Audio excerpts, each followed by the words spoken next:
ਅੱਜ इंसान कोई सत्संग च जाएगा, गुरु घर च जाएगा, पीरा फकीरां दे दरबार जाएगा, वो की जाएगा? मंगने ही जाएगा कि मैं मंगण आया हाँ। पर ऐसे ही कहांगे जे सत्संग च जाओ, गुरु चरणों च जाओ तो मंगण नहीं, कुछ सीखण जाओ, कुछ समझण जाओ। जरा समझना सारिਆਂ ने, क्योंकि जदों असीं सही ढंग दे नाल अपने जीवन बारे समझ लिया, अपने जीवन नूं चलाउण वाली वो परम शक्ति बारे समझ लिया, तो फिर सानू कदी मंगण दी जरूरत ही नहीं पेगी। क्योंकि सारा सुखां दा भंडार जिहड़ा है ना, ये तुहाडे अंदर ही है। ये याद रखना। जिद्दां कई बार बंदा कहंदा ना कि मैनू जीवन च आराम चाहिदा है, बोलो समझदे हो कि नहीं? कई बार कह दिंदे हो कि नहीं? जे कोई बीमार है तो भी कहंदा आराम चाहिदा है, तो जे कोई उदां ठीक है वो भी कहंदा मैनू घर दे विच आराम नाल जिंदगी चाहिदी है कि मैं आराम नाल जिंदगी जियां। कह दिंदे हो कि नहीं? हुण किहनूं किहनूं आराम चाहिदा है कि मैनू घर च आराम चाहिदा, मैं चाहता मैं आराम नाल जिंदगी कट्टां। सारिआं नूं चाहिदा कि नहीं? हुण अगर असीं आराम नाल जिंदगी कटना चाहते हैं, अगर चाहते हैं मेरे जीवन च आराम आवे, तो ये आराम आएगा कदों जीवन च? जरा सोच के देखो। असीं आराम चाहते हैं पर आराम मिलता क्यों नहीं? टेंशनां क्यों मिलदियां है, चिंतावां क्यों मिलदियां है, परेशानियां क्यों मिलदियां है? इसदा कारण की है कि साडे जीवन च आराम क्यों नहीं? क्योंकि साडे जीवन च आराम इसलिए नहीं क्योंकि साडे जीवन च राम है नहीं। जदों साडे जीवन च राम आएगा उदों ही साडे जीवन च आराम आएगा। क्योंकि कहते ना आ राम, इनू इकट्ठा जोड़ देंगे आराम। मैं आराम नाल जिंदगी जीना चाहता, जिद्दां आपां बच्चे नूं भेजा आराम नाल जाई, काली ना करी, आराम नाल जाई, तसल्ली नाल जाई। हुण आराम कदों साडे जीवन च आएगा? आराम चाहते तो सारे ही है, पर याद रखो जब तक वो राम, वो परमात्मा, वो प्रभु साडे जीवन च नहीं आंदा, उदों तक साडे जीवन च शांति, सुकून, खुशी आ ही नहीं सकती। इसलिए जरा समझना है इसनूं। जे असीं आराम नाल जिंदगी कटनी चाहते हैं तो फिर सानू चाहिदा है अपने जीवन ते विचार करना कि मैं जीवन च ओ कर्म कर रहा हां जिहड़े कर्म नाल मेरे जीवन च ओ राम आवे। राम यानी परमात्मा, वाहेगुरु, अल्लाह, ओ भगवान, ओ मालिक। जरा सोचो सारे जी कि की असीं कोई जीवन च ऐसे कर्म कर रहे हैं कि जिहदे नाल साडे जीवन च असीं कह सकीए कि आ जो मैं कर्म कर रहा ना। हुण जरा गौर करना, इत्थे एक पॉइंट नोट कर लेना तुसी कि अज हर इंसान चाहता मैं जीवन च प्रथम आवां, पहले नंबर ते आवां। बोलो समझदे हो कि नहीं? बच्चा भी चाहता प्रथम आवां, बंदा भी चाहता बिजनेस प्रथम होवां, हर पासे बंदा प्रथम आने की कोशिश करता है कि मैं प्रथम आवां। तो हुण जरा सोचो कि दुनियावी तौर पर बिजनेस में कामयाब होने में या किसी भी चीज़ दे विच असीं प्रथम आना चाहते हैं, और आप प्रथम आने की खातर असीं दूजे नूं गिराण नूं भी तैयार है, दूजे नूं पिछे करन नूं भी तैयार है। तो जरा ध्यान देना, जे तुसीं जीवन च सचमुच आराम चाहते हो तो अज एक फैसला करो कि मैं प्रथम आने की कोशिश करनी है। कादे च? मैं प्रथम आने की कोशिश करनी है मुस्कुराण विच, मैं प्रथम आने की कोशिश करनी है प्रभु दे सिमरन विच, मैं प्रथम आने की कोशिश करनी है दुखियां दी मदद करन विच, सेवा करन दे विच, मैं प्रथम आने की कोशिश करनी है नेक कर्म करन विच, मैं प्रथम आने की कोशिश करनी है क्रोध नूं त्यागण विच। क्योंकि कई बार हुंदा ना बंदा घर दे विच लै पहला ओ छड्डे, ओ क्यों छड्डे? जे मैं होर हर जगह चाहता कि मैं अगे होवां तां की बुराई छड्डण च मैं अगे नहीं हो सकदा? समझदे हो कि नहीं? कि मैं बुरा बोलण च बंदे नूं पता वो भी बुरा बोलदा है, मैं भी बुरा बोलदा हां, वो भी क्रोधित है, मैं भी क्रोध नाल भरिया हां। तो मैनू चाहिए जे मैं होर हर चीज़ां च अगे वधण की कोशिश करता कि मैं पहला, मैं पहला। तुसीं देख लो ना किते लाइन लगी होवे, हर बंदा कहंदा हट पिछे, मैं पहला। गड्डी लैके भी जाना होवे ना तो गड्डियां दी लाइन लगी तो पिछे दी गड्डी वाला आंदा अगे लै जांदा है, मैं पहला। जे हर चीज़ च असीं पहला करदे बाहरी तौर ते तो फिर असीं अच्छाइयां नूं पहल क्यों नहीं करदे? असीं खुशियां नूं पहल क्यों नहीं करदे? असीं क्रोध नूं त्यागण च, बुराइयां नूं त्यागण च, अपने अंदरों अपनियां बुरियां आदतां नूं त्यागण च पहल क्यों नहीं करदे? हुण जदों अंदर दी गल आंदी है बदलाव दी, उदों बंदा कहंदा पहला वो करे, पहला वो माफी मंगे, पहला वो अपना क्रोध छड्डे, पहला वो नशा छड्डे, पहला वो बुराई छड्डे, पहला वो झूठ बोलना छड्डे। हुण जदों असीं दूजे नूं कहंदे पहला तू कर, पहला तू कर, पहला तू कर, तो फिर इदां ही जिंदगी गुजर जाती है और इंसान का जिहड़ा जीवन है ना ये दुखा परेशानियां नाल ही भरिया रहिंदा है। जे अज इंसान फैसला कर लवे कि हर चंगे काम की शुरुआत पहला मैं करनी, जिहड़ा काम भी अच्छा है, जिहड़ा काम भी चंगा है, जे शांति की लोड़ है घर दे विच तो शुरुआत मैं करनी है कि मैं शांत रहना, मैं फैसला कर लेना है। समझदे हो कि नहीं? ਹੁਣ ਜਰਾ ਸੋਚੋ, ਜੇ ਤੁਸੀਂ ਫੈਸਲਾ ਕਰ ਲਵੋ ਕਿ ਮੈਂ ਸ਼ਾਂਤ ਰਹਿਣਾ ਹੈ ਤਾਂ ਆਪਣੇ ਫੈਸਲੇ ਨੂੰ ਇੰਨਾ ਮਜ਼ਬੂਤ ਕਰੋ ਕਿ ਦੂਜਾ ਕੋਈ ਤੁਹਾਨੂੰ ਜਿੰਨਾ ਮਰਜ਼ੀ ਡਿਸਟਰਬ ਕਰੀ ਜਾਵੇ, ਤੁਸੀਂ ਕਹੋ ਮੈਂ ਹੁਣ ਡਿਸਟਰਬ ਨਹੀਂ ਹੋਣਾ ਕਿਉਂਕਿ ਮੈਂ ਫੈਸਲਾ ਲੈ ਲਿਆ, ਮੈਂ ਸ਼ਾਂਤ ਰਹਿਣਾ ਹੈ। ਬੋਲੋ ਸਮਝਦੇ ਹੋ ਕਿ ਨਹੀਂ? ਜਿਹਦਾ ਕਈ ਵਾਰ ਮਿਸਾਲ ਦੇਈਦੀ ਹੈ ਨਾ ਕਿ ਜੇ ਤੁਸੀਂ ਸੋਚ ਲਓ ਮੁੱਠੀ ਬੰਦ ਰੱਖਣੀ ਹੈ ਤਾਂ ਕੋਈ ਤੁਹਾਡੀ ਮੁੱਠੀ ਖੋਲਣ ਦੀ ਕੋਸ਼ਿਸ਼ ਕਰੇ। ਜਰਾ ਹੁਣ ਸੋਚੋ, ਫਰਜ਼ ਕਰੋ ਤੁਹਾਡੇ ਹੱਥ ਵਿੱਚ ਇੱਕ ਸੋਨੇ ਦੀ ਗਿੰਨੀ ਹੈ ਜਾਂ ਸੋਨੇ ਦਾ ਰੁਪਇਆ ਹੈ, ਬੜਾ ਕੀਮਤੀ ਹੈ, ਤੁਹਾਨੂੰ ਪਤਾ ਹੈ ਕਿ ਸੋਨੇ ਦੀ ਕੀ ਕੀਮਤ ਹੈ। ਹੁਣ ਕੋਈ ਆਵੇ ਤੁਹਾਡੀ ਮੁੱਠੀ ਖੋਲੇ ਕਿ ਲੈ ਵੀ ਜੇ ਨਾ ਮੁੱਠੀ ਖੋਲ ਲਈ ਇਹ ਉਹਦਾ, ਤਾਂ ਫਿਰ ਤੁਸੀਂ ਆਪਣੀ ਜਾਨ ਲਾ ਦੇਣੀ ਹੈ। ਤੁਸੀਂ ਕਹਿਣਾ ਮਰ ਜਾਣਾ ਪਰ ਮੈਂ ਮੁੱਠੀ ਖੋਲਣੀ ਨਹੀਂ ਹੈ ਕਿਉਂਕਿ ਮੇਰੇ ਹੱਥ ਵਿੱਚ ਬੜੀ ਕੀਮਤੀ ਚੀਜ਼ ਹੈ, ਜੇ ਨਾ ਖੋਲ ਲਈ ਉਹਨੂੰ ਮਿਲ ਜਾਣਾ ਭਾਈ, ਜੇ ਨਾ ਖੁੱਲੀ ਤਾਂ ਮੇਰੀ। ਬੋਲੋ ਸਮਝਦੇ ਹੋ ਕਿ ਨਹੀਂ? ਤਾਂ ਤੁਸੀਂ ਕਿੰਨੀ ਕੋਸ਼ਿਸ਼ ਕਰਨੀ ਹੈ, ਜਵਾਬ ਦੇ ਦਿਓ ਸਾਨੂੰ। ਤੁਸੀਂ ਕਿੰਨੀ ਕੋਸ਼ਿਸ਼ ਕਰਨੀ, ਤੁਸੀਂ ਜਾਨ ਲਾ ਦੇਣੀ ਹੈ ਕਿ ਕਿਸੇ ਤਰ੍ਹਾਂ ਮੁੱਠੀ ਨਾ ਖੁੱਲੇ। ਤਾਂ ਹੁਣ ਜਰਾ ਸੋਚੋ, ਜੇ ਇੱਕ ਸੋਨੇ ਦੇ ਸਿੱਕੇ ਵਾਸਤੇ ਜਾਂ ਕੀਮਤੀ ਚੀਜ਼ ਵਾਸਤੇ ਤੁਸੀਂ ਪੂਰੀ ਜਾਨ ਲਗਾ ਸਕਦੇ ਹੋ ਕਿ ਮੈਂ ਮੁੱਠੀ ਨਹੀਂ ਖੋਲਣੀ, ਤਾਂ ਘਰ ਦੀ ਸ਼ਾਂਤੀ ਵਾਸਤੇ ਨਹੀਂ ਥੋੜੀ ਮਿਹਨਤ ਕਰ ਸਕਦੇ? ਤੁਸੀਂ ਉੱਥੇ ਨਹੀਂ ਮੁੱਠੀ ਬੰਦ ਕਰ ਸਕਦੇ ਕਿ ਲੈ ਮੈਂ ਕਰ ਲਈ ਮੁੱਠੀ ਬੰਦ, ਮੈਂ ਨਹੀਂ ਕ੍ਰੋਧ ਕਰਨਾ। ਹੁਣ ਅਸੀਂ ਸੋਨੇ ਨੂੰ ਕੀਮਤੀ ਸਮਝ ਲੈਂਦੇ ਆ, ਅਸੀਂ ਪਦਾਰਥਾਂ ਨੂੰ ਕੀਮਤੀ ਸਮਝ ਲੈਂਦੇ ਆ, ਪਰ ਸਾਡੇ ਜੀਵਨ 'ਚ ਜੋ ਪਿਆਰ ਹੈ, ਜੋ ਸ਼ਾਂਤੀ ਹੈ, ਜੋ ਸਾਡੇ ਜੀਵਨ 'ਚ ਖੁਸ਼ੀਆਂ ਹੈ, ਉਹਨਾਂ ਨੂੰ ਅਸੀਂ ਕੀਮਤੀ ਨਹੀਂ ਸਮਝਦੇ। ਹਾਲਾਂਕਿ ਚਾਹੁੰਦੇ ਸਾਰੇ ਉਹ ਪਾਣਾ ਹੈ, ਪਰ ਅਸੀਂ ਉਹਦੀ ਕੀਮਤ ਨਹੀਂ ਸਮਝਦੇ। ਇਸ ਲਈ ਮਾੜੀ ਮਾੜੀ ਗੱਲ ਪਿੱਛੇ ਅਸੀਂ ਕ੍ਰੋਧ ਕਰਦੇ ਆ, ਝਗੜੇ ਕਰਦੇ ਆ, ਜਾਂ ਇੱਕ ਦੂਜੇ ਨੂੰ ਨਿੰਦਣਾ ਸ਼ੁਰੂ ਕਰ ਦਿੰਦੇ ਆ। ਉੱਥੇ ਵੀ ਸਾਨੂੰ ਫੈਸਲਾ ਲੈਣਾ ਪਏਗਾ ਕਿ ਅਗਰ ਮੈਂ ਜੀਵਨ 'ਚ ਖੁਸ਼ੀ ਚਾਹੁੰਦਾ ਹਾਂ ਤਾਂ ਮੈਂ ਫੈਸਲਾ ਕਰ ਲੈਣਾ ਹੈ ਕਿ ਮੈਂ ਕ੍ਰੋਧ ਨਹੀਂ ਕਰਨਾ, ਕਿਉਂਕਿ ਇਹ ਬੜੀ ਕੀਮਤੀ ਚੀਜ਼ ਹੈ, ਮੇਰੇ ਘਰ ਦਾ ਪਿਆਰ, ਬੜੀ ਕੀਮਤੀ ਚੀਜ਼ ਹੈ, ਮੇਰੇ ਘਰ ਦੀ ਖੁਸ਼ੀ, ਮੇਰੇ ਘਰ ਦੀ ਸ਼ਾਂਤੀ। ਇਸ ਲਈ ਇਹ ਇੰਨੀ ਕੀਮਤੀ ਹੈ ਕਿ ਮੈਂ ਕਿਸੇ ਵੀ ਕੀਮਤ ਤੇ ਇਹਨੂੰ ਜਾਣ ਨਹੀਂ ਦੇਣਾ। ਤਾਂ ਹੋ ਸਕਦਾ ਕਿ ਨਹੀਂ ਹੋ ਸਕਦਾ? ਜਵਾਬ ਦਿਓ ਸਾਨੂੰ। ਹੁਣ ਜੇ ਤੁਸੀਂ ਵਰਤ ਰੱਖਿਆ ਹੋਵੇ, ਕੋਈ ਤੁਹਾਨੂੰ ਕਹੇ ਪਾਣੀ ਪੀ ਲੈ, ਪੀਂਦੇ ਹੋ ਤੁਸੀਂ? ਕੋਈ ਕਹੇ ਰੋਟੀ ਖਾ ਲੈ, ਖਾਂਦੇ ਹੋ ਤੁਸੀਂ? ਕਿਉਂਕਿ ਤੁਹਾਨੂੰ ਪਤਾ ਹੈ ਮੈਂ ਵਰਤ ਰੱਖਿਆ ਹੋਇਆ ਹੈ, ਮੈਂ ਵਰਤ ਰੱਖਿਆ, ਮੈਂ ਕਿਸੇ ਦੇ ਕਹਿਣ ਤੇ ਵੀ ਵਰਤ ਤੋੜ ਨਹੀਂ ਸਕਦਾ। ਮੈਂ ਪਾਣੀ ਨਹੀਂ ਪੀ ਸਕਦਾ, ਮੈਂ ਰੋਟੀ ਨਹੀਂ ਖਾ ਸਕਦਾ। ਜਦੋਂ ਟਾਈਮ ਹੋਣਾ ਤਾਂ ਟਾਈਮ ਤੇ ਕਿਸੇ ਨੂੰ ਕਹਿਣ ਦੀ ਲੋੜ ਨਹੀਂ, ਮੈਂ ਆਪੇ ਹੀ ਪਾਣੀ ਵੀ ਪੀ ਲੈਣਾ, ਰੋਟੀ ਵੀ ਖਾ ਲੈਣੀ ਹੈ। ਤਾਂ ਹੁਣ ਜ਼ਰਾ ਸੋਚੋ, ਜੇ ਕਿਸੇ ਦਿਨ ਤਿਉਹਾਰ ਤੇ ਅਸੀਂ ਵਰਤ ਰੱਖ ਸਕਦੇ ਹਾਂ ਕਿ ਮੈਂ ਪਾਣੀ ਨਹੀਂ ਪੀਣਾ, ਪਾਣੀ ਦਾ ਵਰਤ ਹੈ, ਮੈਂ ਰੋਟੀ ਨਹੀਂ ਖਾਣੀ, ਰੋਟੀ ਦਾ ਵਰਤ ਹੈ, ਤਾਂ ਅਸੀਂ ਆਪਣੇ ਜੀਵਨ 'ਚ ਖੁਸ਼ੀਆਂ ਦੇ ਵਾਸਤੇ, ਸ਼ਾਂਤੀ, ਸਫਲਤਾ ਦੇ ਵਾਸਤੇ ਕੀ ਅਸੀਂ ਕ੍ਰੋਧ ਦਾ ਵਰਤ ਨਹੀਂ ਰੱਖ ਸਕਦੇ? ਅਸ਼ਾਂਤੀ ਦਾ ਵਰਤ ਨਹੀਂ ਰੱਖ ਸਕਦੇ ਕਿ ਮੈਂ ਅਸ਼ਾਂਤ ਨਹੀਂ ਹੋਣਾ, ਮੈਂ ਸ਼ਾਂਤ ਰਹਿਣਾ ਹੈ। ਅੱਜ ਮੈਂ ਕ੍ਰੋਧ ਦਾ ਵਰਤ ਰੱਖਿਆ, ਵਰਤ ਰੱਖਿਆ ਮੈਂ ਰੋਟੀ ਨਹੀਂ ਖਾਣੀ, ਅੱਜ ਮੈਂ ਵਰਤ ਰੱਖਿਆ ਕਿ ਮੈਂ ਕ੍ਰੋਧ ਨਹੀਂ ਕਰਨਾ। ਸੋ ਅਗਰ ਥੋੜੀ ਜਿਹੀ ਇਨਸਾਨ ਕੋਸ਼ਿਸ਼ ਕਰੇ ਤਾਂ ਇਨਸਾਨ, ਹੁਣ ਇਹ ਚੀਜ਼ ਜ਼ਰਾ ਸਮਝਣਾ, ਹੁਣ ਸ਼ਾਂਤੀ ਬੰਦਾ ਚਾਹੁੰਦਾ ਹੈ ਪਰ ਉਹਦੇ ਵਾਸਤੇ ਉਪਾਏ ਬਾਹਰ ਕਰ ਰਿਹਾ ਹੈ, ਪਰ ਗਲਤੀ ਕਿੱਥੇ ਹੋ ਰਹੀ ਹੈ? ਅੰਦਰ। ਹੁਣ ਕ੍ਰੋਧ ਅੰਦਰ ਹੈ, ਸ਼ਾਂਤੀ ਅਸੀਂ ਬਾਹਰ ਚਾਹੁੰਦੇ ਹਾਂ। ਤਾਂ ਜੇ ਅੰਦਰ ਕੰਮ ਕਰੀਏ ਕਿ ਮੈਂ ਕ੍ਰੋਧ ਨਹੀਂ ਕਰਨਾ, ਮੈਂ ਆਪਣੇ ਅੰਦਰ ਫੈਸਲਾ ਲਿਆ, ਹੁਣ ਸੁਧਾਰ ਅੰਦਰ ਕੀਤਾ, ਤਾਂ ਉਹਦਾ ਰਿਜ਼ਲਟ ਕਿੱਥੇ ਮਿਲਣਾ ਹੈ? ਬਾਹਰ। ਇੱਕ ਬਹੁਤ ਬੜੇ ਮਨੋਚਿਕਿਤਸਕ ਹੋਏ ਹੈ, ਮਨੋਚਿਕਿਤਸਕ ਜਿਹੜੇ ਦਿਮਾਗ ਦਾ ਇਲਾਜ ਕਰਦੇ ਹੈ, ਉਹਨਾਂ ਨੇ 10,000 ਬੰਦੇ ਦੇ ਜੀਵਨ ਤੇ ਖੋਜ ਕਰਕੇ ਆਪਣੀ ਬੁੱਕ 'ਚ ਲਿਖਿਆ। ਹੁਣ ਇੱਥੇ ਉਹ ਲਾਈਨਾਂ ਤੁਹਾਨੂੰ ਦੱਸਣਾ ਚਾਹਾਂਗੇ। ਉਹ ਕਹਿੰਦੇ ਹਰ ਇਨਸਾਨ ਦੀ ਜ਼ਿੰਦਗੀ ਜੁੜੀ ਹੋਈ ਹੈ PTFAR। ਜਰਾ ਗੌਰ ਕਰਨਾ, ਕੀ ਲਿਖਿਆ ਉਹਨਾਂ ਨੇ? PT, ਪਹਿਲਾ P, ਫਿਰ T, ਫਿਰ F, ਫਿਰ A, ਔਰ ਲਾਸਟ ਵਿੱਚ ਉਹਨਾਂ ਨੇ ਕਿਹਾ R। ਤਾਂ ਉਹਨਾਂ ਦੇ ਸਹਿਯੋਗੀਆਂ ਨੇ ਪੁੱਛਿਆ ਮਹਾਰਾਜ ਇਹਦਾ ਮਤਲਬ ਕੀ ਹੈ? ਉਹ ਕਹਿੰਦੇ ਹਰ ਇਨਸਾਨ ਦੀ ਜ਼ਿੰਦਗੀ ਇਹਦੇ ਨਾਲ ਜੁੜੀ ਹੋਈ ਹੈ, ਅਗਰ ਇਨਸਾਨ ਇਹਨਾਂ ਨੂੰ ਸਮਝ ਲਵੇ ਤਾਂ ਇਨਸਾਨ ਪੂਰੀ ਜ਼ਿੰਦਗੀ 'ਚ ਸੁਧਾਰ ਕਰ ਸਕਦਾ ਹੈ। ਉਹ ਕਹਿੰਦੇ ਫਿਰ ਸਮਝਾਓ ਇਹਦਾ ਮਤਲਬ ਕੀ ਹੈ? ਤਾਂ ਤੁਸੀਂ ਵੀ ਸਮਝ ਲਓ। ਉਹ ਕਹਿੰਦੇ P ਤੋਂ ਮਤਲਬ ਹੈ ਪ੍ਰੋਗਰਾਮਿੰਗ। ਬੋਲੋ ਸਮਝਦੇ ਹੋ ਕਿ ਨਹੀਂ? P, T, ਫਿਰ T ਤੋਂ ਮਤਲਬ ਹੈ ਥਾਟ, ਫਿਰ F ਤੋਂ ਮਤਲਬ ਹੈ ਫੀਲਿੰਗ, ਫਿਰ A ਤੋਂ ਮਤਲਬ ਹੈ ਐਕਸ਼ਨ, ਫਿਰ R ਤੋਂ ਮਤਲਬ ਹੈ ਰਿਜ਼ਲਟ। ਬੋਲੋ ਸਮਝਦੇ ਹੋ ਕਿ ਨਹੀਂ? ਯਾਨੀ P ਪਹਿਲਾਂ ਪ੍ਰੋਗਰਾਮਿੰਗ, ਕਿ ਇਨਸਾਨ ਦੀ ਜਿੱਦਾਂ ਦੀ ਪ੍ਰੋਗਰਾਮਿੰਗ ਹੁੰਦੀ ਹੈ ਨਾ, ਹੁਣ ਪ੍ਰੋਗਰਾਮਿੰਗ ਕਿਹਨੂੰ ਕਹਿ ਦਿੰਦੇ ਆ? ਪ੍ਰੋਗਰਾਮਿੰਗ ਕਹਿ ਦਿੰਦੇ ਆ ਕਿ ਅਸੀਂ ਕੀ ਦੇਖਦੇ ਆ ਜੋ ਸਾਡੇ ਅੰਦਰ ਜਾ ਰਿਹਾ ਹੈ, ਜੋ ਅਸੀਂ ਦੇਖਦੇ ਆ ਉਹ ਵੀ ਸਾਡੇ ਅੰਦਰ ਫੀਡ ਹੋ ਰਿਹਾ ਹੈ, ਜੋ ਅਸੀਂ ਸੁਣਦੇ ਆ ਉਹ ਵੀ ਸਾਡੇ ਅੰਦਰ ਫੀਡ ਹੋ ਰਿਹਾ। ਇਹਨੂੰ ਕਹਿੰਦੇ ਪ੍ਰੋਗਰਾਮਿੰਗ, ਕਿ ਸਾਡੇ ਅੰਦਰ ਕਿਹੜਾ ਪ੍ਰੋਗਰਾਮ ਚੱਲ ਰਿਹਾ ਹੈ, ਸਾਡੇ ਅੰਦਰ ਕੀ ਜਾ ਰਿਹਾ ਹੈ।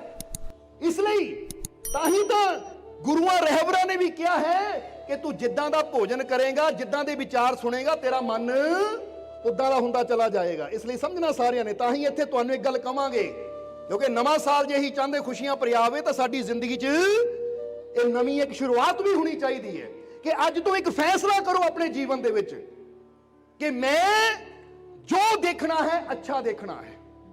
ਕਿਉਂਕਿ ਇਹ ਯਾਦ ਰੱਖਣਾ, ਜੋ ਅਸੀਂ ਦੇਖਦੇ ਆ ਨਾ ਕਿਤੇ ਉਹ ਸਾਡੀ ਪ੍ਰੋਗਰਾਮਿੰਗ ਬਣਦੀ ਹੈ, ਯਾਨੀ ਸਾਡੇ ਅੰਦਰ ਉਹ ਚੀਜ਼ ਜਾਂਦੀ ਹੈ, ਫੀਡ ਹੋ ਜਾਂਦੀ ਹੈ। ਤਾਂ ਹੀ ਤਾਂ ਤੁਸੀਂ ਕੋਈ ਸੀਨ ਦੇਖ ਲਵੋਗੇ।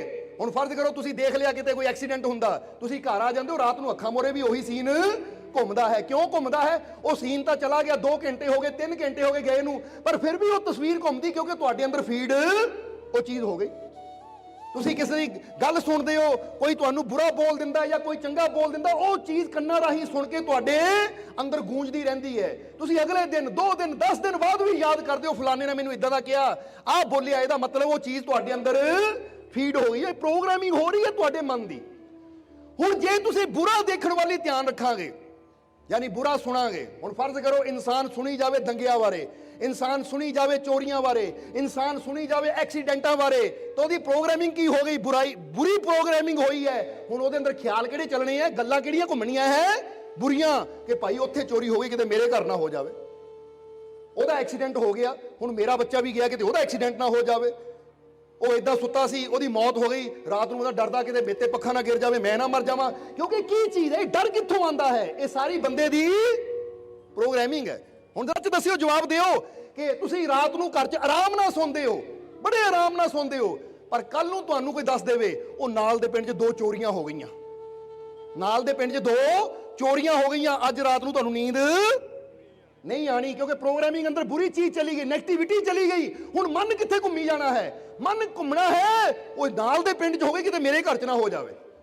ਹੁਣ ਬੰਦਾ ਸੋਚੇ, ਜਰਾ ਗੌਰ ਕਰਨਾ, ਬੰਦਾ ਸੋਚੇ ਕਿ ਚੋਰੀ ਕੱਲ ਹੋਈ ਹੈ, ਪਰ ਕੱਲ ਦੀ ਰਾਤ ਤਾਂ ਮੈਂ ਆਰਾਮ ਨਾਲ ਸੁੱਤਾ ਸੀ, ਅੱਜ ਹੀ ਮੇਰੀ ਨੀਂਦ ਕਿਉਂ ਉੜੀ ਹੈ? ਕਿਉਂਕਿ ਉਹ ਗੱਲ ਮੈਂ ਸੁਣ ਲਈ, ਉਹ ਮੇਰੇ ਅੰਦਰ ਫੀਡ ਹੋ ਗਈ, ਹੁਣ ਉਹੀ ਗੱਲ ਬਾਰ-ਬਾਰ ਅੰਦਰ ਚੱਲ ਰਹੀ ਹੈ।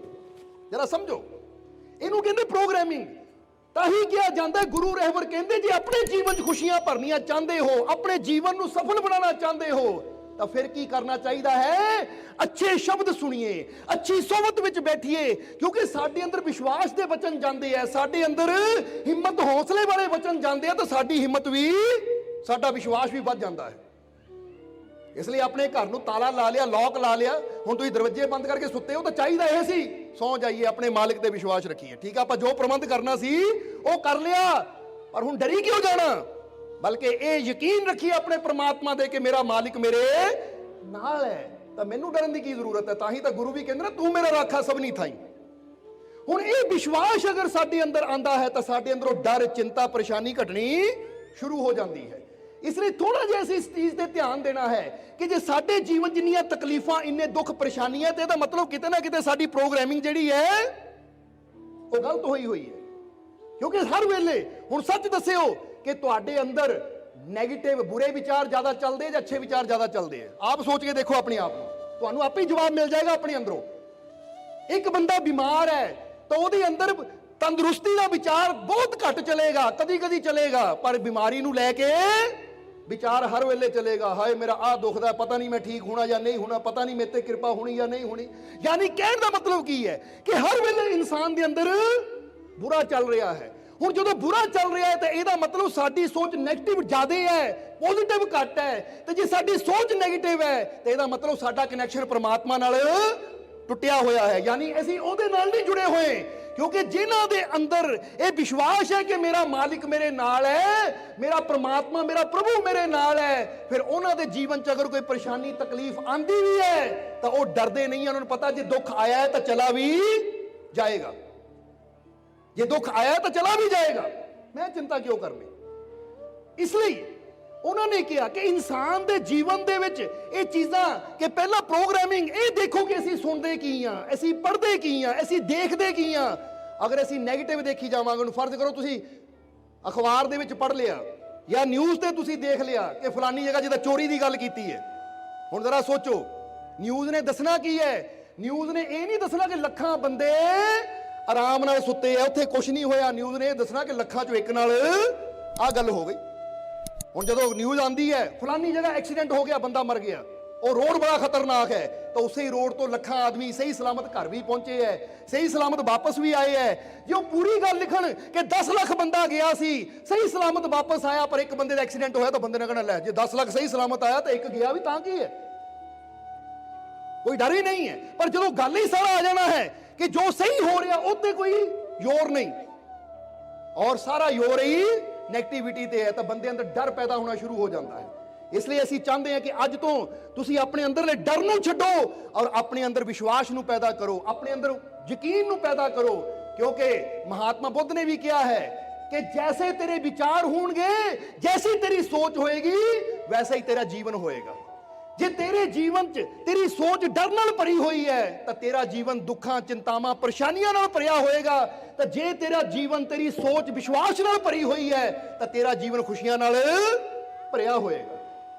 ਜ਼ਰਾ ਹੁਣ ਸਮਝਣਾ ਸਾਰਿਆਂ ਨੇ, ਜਿੱਦਾਂ ਇੱਥੇ ਇੱਕ ਕਹਾਣੀ ਛੋਟੀ ਜਿਹੀ ਦੱਸਾਂਗੇ, ਇਹਨੂੰ ਵੀ ਤੁਸੀਂ ਸਮਝ ਲੈਣਾ ਹੈ ਔਰ ਫਿਰ ਇਹਦਾ ਵੀ ਸਾਨੂੰ ਜਵਾਬ ਚਾਹੀਦਾ ਹੈ। ਇਹ ਕਹਾਣੀ ਸਾਡੇ ਵਿਸ਼ਵਾਸ ਬਾਰੇ ਹੈ ਕਿ ਇੱਕ ਸਮੁੰਦਰ ਦੇ ਵਿੱਚ 2 ਕਸ਼ਤੀਆਂ ਜਾ ਰਹੀਆਂ ਹੈ।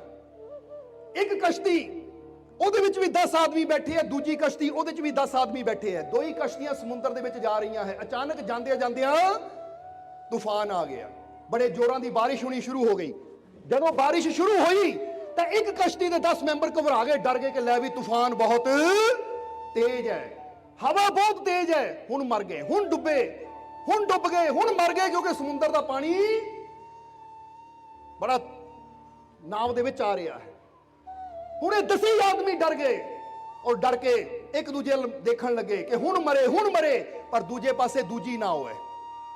ਹੁਣ ਦੂਜੀ ਨਾਵ ਦੇ ਵਿੱਚ ਵੀ 10 ਲੋਕ ਬੈਠੇ ਹੈ, ਪਰ ਜਿੱਦਾਂ ਹੀ ਤੂਫਾਨ ਆਇਆ, ਸਮੁੰਦਰ ਦੀਆਂ ਲਹਿਰਾਂ ਉਹਨਾਂ ਦੀ ਕਸ਼ਤੀ ਵੱਲ ਵੀ ਆ ਰਹੀਆਂ ਹੈ, ਹਵਾ ਉੱਥੇ ਵੀ ਚੱਲ ਰਹੀ ਹੈ, ਹਾਲਾਤ ਉਹੀ ਹੈ, ਪਰ ਉਹ 10 ਹੀ ਆਦਮੀ ਹੱਥ ਜੋੜ ਕੇ ਪ੍ਰਮਾਤਮਾ ਨੂੰ ਕਹਿਣ ਲੱਗੇ ਕਿ ਐ ਪ੍ਰਮਾਤਮਾ, ਐ ਪ੍ਰਭੂ, ਸਾਨੂੰ ਤੇਰੇ ਤੇ ਪੂਰਾ ਯਕੀਨ ਹੈ, ਪੂਰਾ ਵਿਸ਼ਵਾਸ ਹੈ ਕਿ ਤੂੰ ਸਾਡੇ ਨਾਲ ਹੈ। ਜੇ ਤੂਫਾਨ ਆਇਆ ਵੀ ਹੈ, ਇਹ ਤੂਫਾਨ ਗੁਜ਼ਰ ਜਾਏਗਾ, ਸਾਨੂੰ ਯਕੀਨ ਹੈ ਤੂੰ ਸਾਡਾ ਬਾਲ ਵੀ ਵਿੰਗਾ ਨਹੀਂ ਹੋਣ ਦੇਗਾ। ਉਹ ਸ਼ਾਂਤ ਹੋ ਕੇ ਖੁਸ਼ੀ ਨਾਲ ਬਹਿ ਗਏ।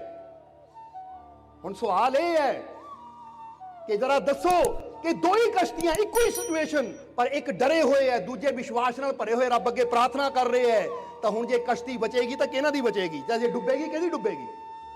ਜਰਾ ਸੋਚ ਕੇ ਦੇਖੋ, ਤੁਸੀਂ ਜਵਾਬ ਆਪੇ ਹੀ ਤੁਹਾਨੂੰ ਮਿਲ ਜਾਏਗਾ ਕਿ ਜਿਹੜੇ ਡਰੇ ਹੋਏ ਹੈ, ਬਹੁਤ ਚਾਂਸ ਹੈ ਕਿ ਡਰ ਵਿੱਚ, ਹੜਬੜਾਹਟ ਵਿੱਚ ਉਹਨਾਂ ਦੀ ਕਸ਼ਤੀ ਡੁੱਬੇਗੀ, ਤਾਂ ਜਿਹੜੇ ਵਿਸ਼ਵਾਸ ਨਾਲ ਭਰੇ ਹੋਏ ਆ, ਆਸਥਾ ਨਾਲ ਭਰੇ ਹੋਏ ਹੈ, ਹੁਣ ਜੇ ਰੱਬ ਨੇ ਮਦਦ ਵੀ ਕਰਨੀ ਹੋਵੇ ਨਾ, ਤਾਂ ਰੱਬ ਨੇ ਮਦਦ ਕਿਹਦੀ ਕਰਨੀ ਹੈ? ਰੱਬ ਨੇ ਮਦਦ ਉਹਦੀ ਕਰਨੀ ਜਿਹੜਾ ਉਹ ਦੁੱਖ ਦੀ ਘੜੀ 'ਚ ਉਹਨੂੰ ਵਿਸ਼ਵਾਸ ਦੇ ਨਾਲ ਪੁਕਾਰ ਰਿਹਾ ਹੈ ਕਿ ਸਾਨੂੰ ਯਕੀਨ ਹੈ, ਸਾਨੂੰ ਭਰੋਸਾ ਹੈ ਕਿ ਸਾਡੀ ਰੱਖਿਆ ਸਾਡਾ ਪ੍ਰਮਾਤਮਾ ਜ਼ਰੂਰ ਕਰੇਗਾ। ਤਾਂ ਹੀ ਤਾਂ ਗੁਰਬਾਣੀ ਵੀ ਕਹਿੰਦੀ ਹੈ ਨਾ, ਤੂੰ ਕਾਹੇ ਡੋਲੇ ਪ੍ਰਾਣੀਆਂ ਤੁਧ ਰਾਖੇਗਾ ਸਿਰਜਣਹਾਰ। ਡਰ ਨਾ, ਆਪਣੇ ਸਿਰਜਣਹਾਰ, ਆਪਣੇ ਪ੍ਰਮਾਤਮਾ, ਆਪਣੇ ਪ੍ਰਭੂ ਤੇ ਵਿਸ਼ਵਾਸ ਰੱਖ, ਫਿਰ ਤੇਰੇ ਜੀਵਨ 'ਚ ਆਇਆ ਹੋਇਆ ਤੂਫਾਨ ਵੀ ਗੁਜ਼ਰ ਜਾਏਗਾ ਔਰ ਤੇਰਾ ਬਾਲ ਵੀ ਵਿੰਗਾ ਨਹੀਂ ਹੋਏਗਾ। ਇਸ ਲਈ ਅੱਜ ਆਪਣੇ ਅੰਦਰ ਵਿਸ਼ਵਾਸ ਪੈਦਾ ਕਰਕੇ ਜਾਣਾ ਹੈ ਅਸੀਂ ਕਿ ਜੇ ਜੀਵਨ 'ਚ ਕੋਈ ਦੁੱਖ, ਕੋਈ ਪਰੇਸ਼ਾਨੀ, ਕੋਈ ਤਕਲੀਫ ਹੈ ਵੀ, ਤੇ ਅਸੀਂ ਯਕੀਨ ਰੱਖਣਾ ਹੈ ਆਪਣੇ ਪ੍ਰਮਾਤਮਾ ਦੇ ਪ੍ਰਭੂ ਤੇ ਕਿ ਜਿਸਨੇ ਮੈਨੂੰ ਪੈਦਾ ਕੀਤਾ ਮੇਰੀ ਸੰਭਾਲ ਵੀ ਜ਼ਰੂਰ ਕਰੇਗਾ। ਪਰ ਅੱਜ ਅਸੀਂ ਦੇਖਿਆ ਕਿ ਬੰਦਾ ਰੱਬ ਤੇ ਯਕੀਨ ਨਹੀਂ ਕਰਦਾ, ਬੰਦਾ ਪ੍ਰਮਾਤਮਾ ਤੇ ਯਕੀਨ ਨਹੀਂ ਕਰਦਾ, ਬੰਦਾ ਛੋਟੇ ਛੋਟੇ ਟੋਟਕਿਆਂ ਤੇ ਯਕੀਨ ਕਰਦਾ ਹੈ। ਸਾਡਾ ਹਿਮਾਚਲ ਵਿੱਚ ਇੱਕ ਜਗ੍ਹਾ ਸਤਸੰਗ ਸੀ, ਇੱਕ ਸੱਚੀ ਘਟਨਾ ਦੱਸਣ ਲੱਗਿਆ ਤੁਹਾਨੂੰ। ਸਾਡਾ ਹਿਮਾਚਲ ਵਿੱਚ ਇੱਕ ਜਗ੍ਹਾ ਸਤਸੰਗ ਸੀ। ਹੁਣ ਜਦੋਂ ਸਤਸੰਗ ਵਾਸਤੇ ਹੀ ਪਹੁੰਚੇ, ਪੰਡਾਲ ਦੀ ਤਰਫ ਜਾ ਰਹੇ ਤਾਂ ਰਸਤੇ 'ਚ ਗੱਡੀਆਂ ਖੜੀਆਂ, ਇੱਕ ਟਰੱਕ ਖੜਾ ਹੈ। ਉਹ ਬੰਦੇ ਨੇ ਨਵਾਂ ਹੀ ਟਰੱਕ ਲਿਆ ਸੀ। ਟਰੱਕ ਦੇ ਅੱਗੇ 2 ਜੁੱਤੀਆਂ ਲਟਕਾਈਆਂ, ਪਿੱਛੇ ਵੀ 2 ਜੁੱਤੀਆਂ ਲਟਕਾਈਆਂ ਹੋਈਆਂ। ਔਰ ਜੁੱਤੀ ਕਾਹਦੇ ਲਟਕਾਈ ਜਾਂਦੀ ਹੈ ਟਰੱਕ ਦੇ ਅੱਗੇ ਪਿੱਛੇ? ਜਰਾ ਦੱਸਿਓ ਸਾਨੂੰ, ਜਵਾਬ ਹੈ ਕਿਸੇ ਕੋ? ਕਾਹਦੇ ਲਟਕਾਈ ਜਾਂਦੀ ਹੈ? ਕਈ ਪਰਾਂਦੀਆਂ ਲਟਕਾ ਲੈਂਦੇ ਅੱਗੇ ਵੀ ਔਰ ਪਿੱਛੇ ਵੀ। ਹੁਣ ਕਿਉਂ ਲਟਕਾ ਲੈਂਦੇ ਆ? ਕਿ ਕਿਸੇ ਦੀ ਨਜ਼ਰ ਨਾ ਲੱਗੇ। ਹੁਣ ਜਦੋਂ ਅਸੀਂ ਬੈਠੇ ਅੰਦਰ ਜਾ ਕੇ ਜੀਵ ਸਾਨੂੰ ਮਿਲਣ ਆ ਰਹੇ ਹੈ, ਤਾਂ ਉਹਨਾਂ ਨੇ ਟਰੱਕ ਦੀ ਚਾਬੀ ਵੀ, ਤੇ ਇੱਕ ਬੱਚਾ ਵੀ ਉਹਨਾਂ ਦੇ ਗੋਦ ਸੀ, ਉਹਨੂੰ ਲੈ ਕੇ ਆਏ। ਟਰੱਕ ਦੀ ਚਾਬੀ ਦਿੱਤੀ ਕਿ ਮਾਲਕੋ ਨਵਾਂ ਟਰੱਕ ਲਿਆ ਹੈ। ਅਸੀਂ ਕਿਹਾ ਅੱਛਾ, ਤੁਹਾਡਾ ਟਰੱਕ ਖੜਾ ਸੀ? ਉਹ ਕਹਿੰਦਾ ਜੀ ਹਾਂਜੀ। ਨਾਲੇ ਬੱਚੇ ਨੂੰ ਕਹਿੰਦਾ ਪਿਆਰ ਦਿਓ। ਤਾਂ ਬੱਚੇ ਤੇ ਕੋਈ ਕਿਰਪਾ ਕਰੋ ਕਿ ਬੱਚੇ ਨੂੰ ਨਜ਼ਰ ਬੜੀ ਜਲਦੀ ਲੱਗ ਜਾਂਦੀ ਹੈ। ਕੀ ਬੇਨਤੀ ਕੀਤੀ? ਬੱਚੇ ਨੂੰ ਨਜ਼ਰ ਬੜੀ ਜਲਦੀ ਲੱਗ ਜਾਂਦੀ ਹੈ, ਕੋਈ ਕਿਰਪਾ ਕਰੋ। ਅਸੀਂ ਕਿਹਾ ਕੀ ਗੱਲ, ਬੱਚੇ ਨਜ਼ਰ ਲੱਗ ਜਾਂਦੀ ਹੈ? ਕਹਿੰਦਾ ਜੀ ਹਾਂ। ਅਸੀਂ ਕਿਹਾ ਵੀ ਇੱਕ ਅੱਧੀ ਜੁੱਤੀ ਇਹਦੇ ਵੀ ਗਲਤ ਲਟਕਾ ਦੇਣੀ ਸੀ। ਉਥੇ ਵੱਡੀਆਂ ਵੱਡੀਆਂ ਲਟਕਾਈਆਂ, ਕੋਈ ਛੋਟੀ ਲਟਕਾ ਦੇਣੀ ਸੀ। ਕਹਿੰਦੇ ਜੀ ਮੈਂ ਸਮਝਿਆ ਨਹੀਂ ਕਿ ਟਰੱਕ ਪਿੱਛੇ ਅੱਗੇ ਪਿੱਛੇ ਜੁੱਤੀਆਂ ਕਿਉਂ ਲਟਕਾਈਆਂ, ਦੋ ਪਿੱਛੇ ਤਾਂ ਦੋ ਅੱਗੇ। ਕਹਿੰਦਾ ਜੀ ਨਜ਼ਰ ਨਾ ਲੱਗੇ। ਠੀਕ ਹੈ ਜੀ, ਇਹੀ ਨਜ਼ਰ ਦਾ ਉਪਾਏ ਹੈ। ਤਾਂ ਬੱਚੇ ਨੂੰ ਨਜ਼ਰ ਲੱਗਦੀ ਤਾਂ ਇਹਦੇ ਵੀ ਛੋਟੀ ਜਿਹੀ ਜੁੱਤੀ ਲਟਕਾ ਦੇ ਫਿਰ, ਤਾਂ ਕਿ ਇਹਨੂੰ ਵੀ ਨਜ਼ਰ ਨਾ ਲੱਗੇ। ਤਾਂ ਫਿਰ ਉਹ ਹੱਸ ਪਿਆ। ਠੀਕ ਹੈ, ਸਮਝਿਆ ਨਹੀਂ। ਅੱਜ ਇਨਸਾਨ ਨੂੰ ਟੁੱਟੀਆਂ ਹੋਈਆਂ ਜੁੱਤੀਆਂ ਤੇ ਯਕੀਨ ਹੈ, ਪਰ ਆਪਣੇ ਰੱਬ ਤੇ, ਆਪਣੇ ਮਾਲਿਕ ਦੇ ਬੰਦੇ ਨੂੰ ਯਕੀਨ ਹੈ ਨਹੀਂ। ਉਹ ਯਾਦ ਰੱਖੋ ਕਿ ਜੇ ਬੰਦਾ ਆਪਣੇ ਰੱਬ ਤੇ ਭਰੋਸਾ ਰੱਖੇ ਕਿ ਮੇਰਾ ਮਾਲਿਕ ਮੇਰੇ ਨਾਲ ਹੈ, ਜਿੱਦਾਂ ਦੱਸਿਆ ਜਿਸ ਕੋ ਰਾਖੇ ਸਾਈਆਂ ਮਾਰ ਸਕੇ ਨਾ ਕੋਏ, ਜਿਹਨੂੰ ਆਪਣੇ ਸਾਈਂ ਤੇ, ਆਪਣੇ ਮਾਲਿਕ ਤੇ, ਆਪਣੇ ਪ੍ਰਮਾਤਮਾ, ਆਪਣੇ ਪ੍ਰਭੂ ਤੇ ਪੂਰਾ ਯਕੀਨ ਹੁੰਦਾ ਹੈ ਕਿ ਮੇਰਾ ਮਾਲਿਕ ਮੇਰੇ ਨਾਲ ਹੈ, ਤਾਂ ਉਹ ਫਿਰ ਆ ਜੁੱਤੀਆਂ ਦੀ, ਆ ਨਿੰਬੂਆਂ ਦੀ, ਆ ਮਿਰਚਾਂ ਦੀ ਫਿਕਰ ਨਹੀਂ ਕਰਦਾ। ਪਰ ਅੱਜ ਇਨਸਾਨ ਰੱਬ ਤੇ ਯਕੀਨ ਨਹੀਂ ਕਰਦਾ, ਆਪਣੇ ਮਾਲਿਕ ਤੇ ਯਕੀਨ ਨਹੀਂ ਕਰਦਾ। ਤਾਂ ਹੀ ਤਾਂ ਅਸੀਂ ਕਿਹਾ ਸਾਡੇ ਦੁੱਖ ਦਾ ਕਾਰਨ ਕੀ ਹੈ? ਅਸੀਂ ਬਾਹਰੋਂ ਬਹੁਤ ਕੁਝ ਕਰੀ ਜਾਂਦੇ ਆ, ਪਰ ਲੋੜ ਹੈ ਸਾਨੂੰ ਅੰਦਰ ਕਰਨ ਦੀ। ਅੰਦਰ ਸਾਡੇ ਵਿਸ਼ਵਾਸ ਨਹੀਂ ਹੈ। ਉਹ ਬਾਹਰੋਂ ਜੁੱਤੀਆਂ ਵੀ ਲਟਕਾ ਲਓ ਤਾਂ ਵੀ ਕੁਝ ਨਹੀਂ ਹੋਣਾ।